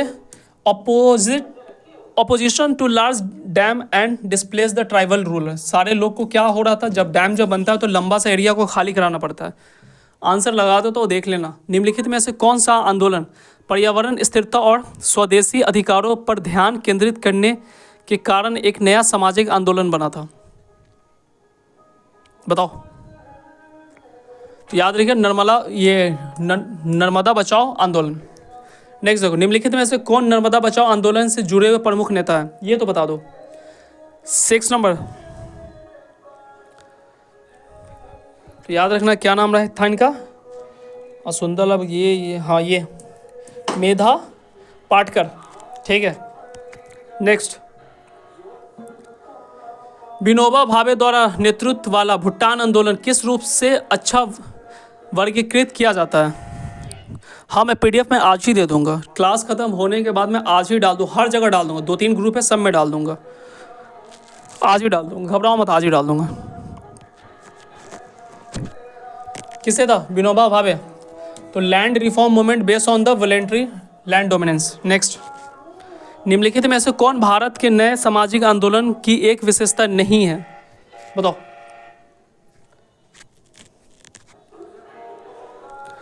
हाँ तो depend on the parliamentary politics लेकिन मिस्ट्री लगा दो तो ठीक, पढ़ लेना भाई। 9 नंबर, मणिपुर में मैरी पैवी आंदोलन, देखो मैरा पैरवी आंदोलन का मुख्य किससे जुड़ा हुआ है? नागालैंड। तो याद रखिएगा, एंटी ड्रग्स क्या हो रहा था? Anti drugs and anti militarisation activity किस पे हो रही थी? वोमेन पे हो रही थी, ठीक है। 10, ये लास्ट है, निम्नलिखित में से कौन सा आंदोलन दलित सशक्तिकरण के लिए राजनीति के रूप में संदर्भ जाति विरोधी संघर्ष को धार्मिक परिवर्तन से जुड़ा हुआ है? तो अंबेडकर कन्वर्स टू बुद्धिज्म, यही होगा ऑप्शन नंबर सी।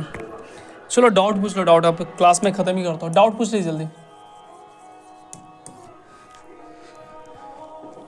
पूछो डाउट पूछो, मैं पानी पी लेता हूँ। आज के लिए माफ़ी चाहता हूँ क्योंकि साउंड बिल्कुल ठीक नहीं होगा मुझे पता है, और मैं काफ़ी तेज़ बोलता भी हूँ, तो आज के लिए क्या है, सॉरी पहले, ठीक है। ये हंस रहा है, रोने वाला इमोजी कैसे बनता है? ऐसे। जी हाँ, आज मैं पीडीएफ दे दूंगा, पीडीएफ जो ना, पीडीएफ आपको जो ना क्लास ख़त्म होने के 20 मिनट बाद मिल जाएगा, ठीक है, सारे ग्रुप में। नोट्स के लिए मैं पिन कर दूंगा, नोट्स अगर किसी को बाई करना हो तो मैं पिन कर दूंगा, जो भी नए लोग हैं, और कमेंट में भी डाल दूंगा। सर क्वेश्चन को थोड़ा एक्सप्लेन किया कीजिए, कर दूंगा लेकिन टाइम नहीं है। आप क्वेश्चन ज़्यादा से ज़्यादा क्वेश्चन लगे आपके लिए ज़्यादा अच्छा है। सर पास करने का कोई निंजा टेक्निक बताइए। Ninja technique, good. मैं यही बताऊंगा आपको निंजा टेक्निक। निंजा टेक्निक ये है, आर्ट ऑफ टीचिंग पे फोकस करें, ठीक है, आर्ट ऑफ टीचिंग पे फोकस करें, आप नोट्स पढ़ें, और जो नोट्स वाली जो पेड वाली एमसीक्यू वाली ग्रुप है उसमें आप ज्वाइन हो जाए, आपका हो जाएगा, यही निंजा टेक्निक है। चलो तो रहने दो, अब रहने दे, द एंड। बाकी जिनको मैंने जो कहा है उसके लिए सॉरी, आज की क्लास थोड़ा सा अच्छा नहीं हुआ। मैं डाल देता हूँ, सेव मैं कर रहा हूँ, पीडीएफ सेव होगा, मैं डाल दूँगा, ओके। चलो टेक केयर ऑफ, बाय।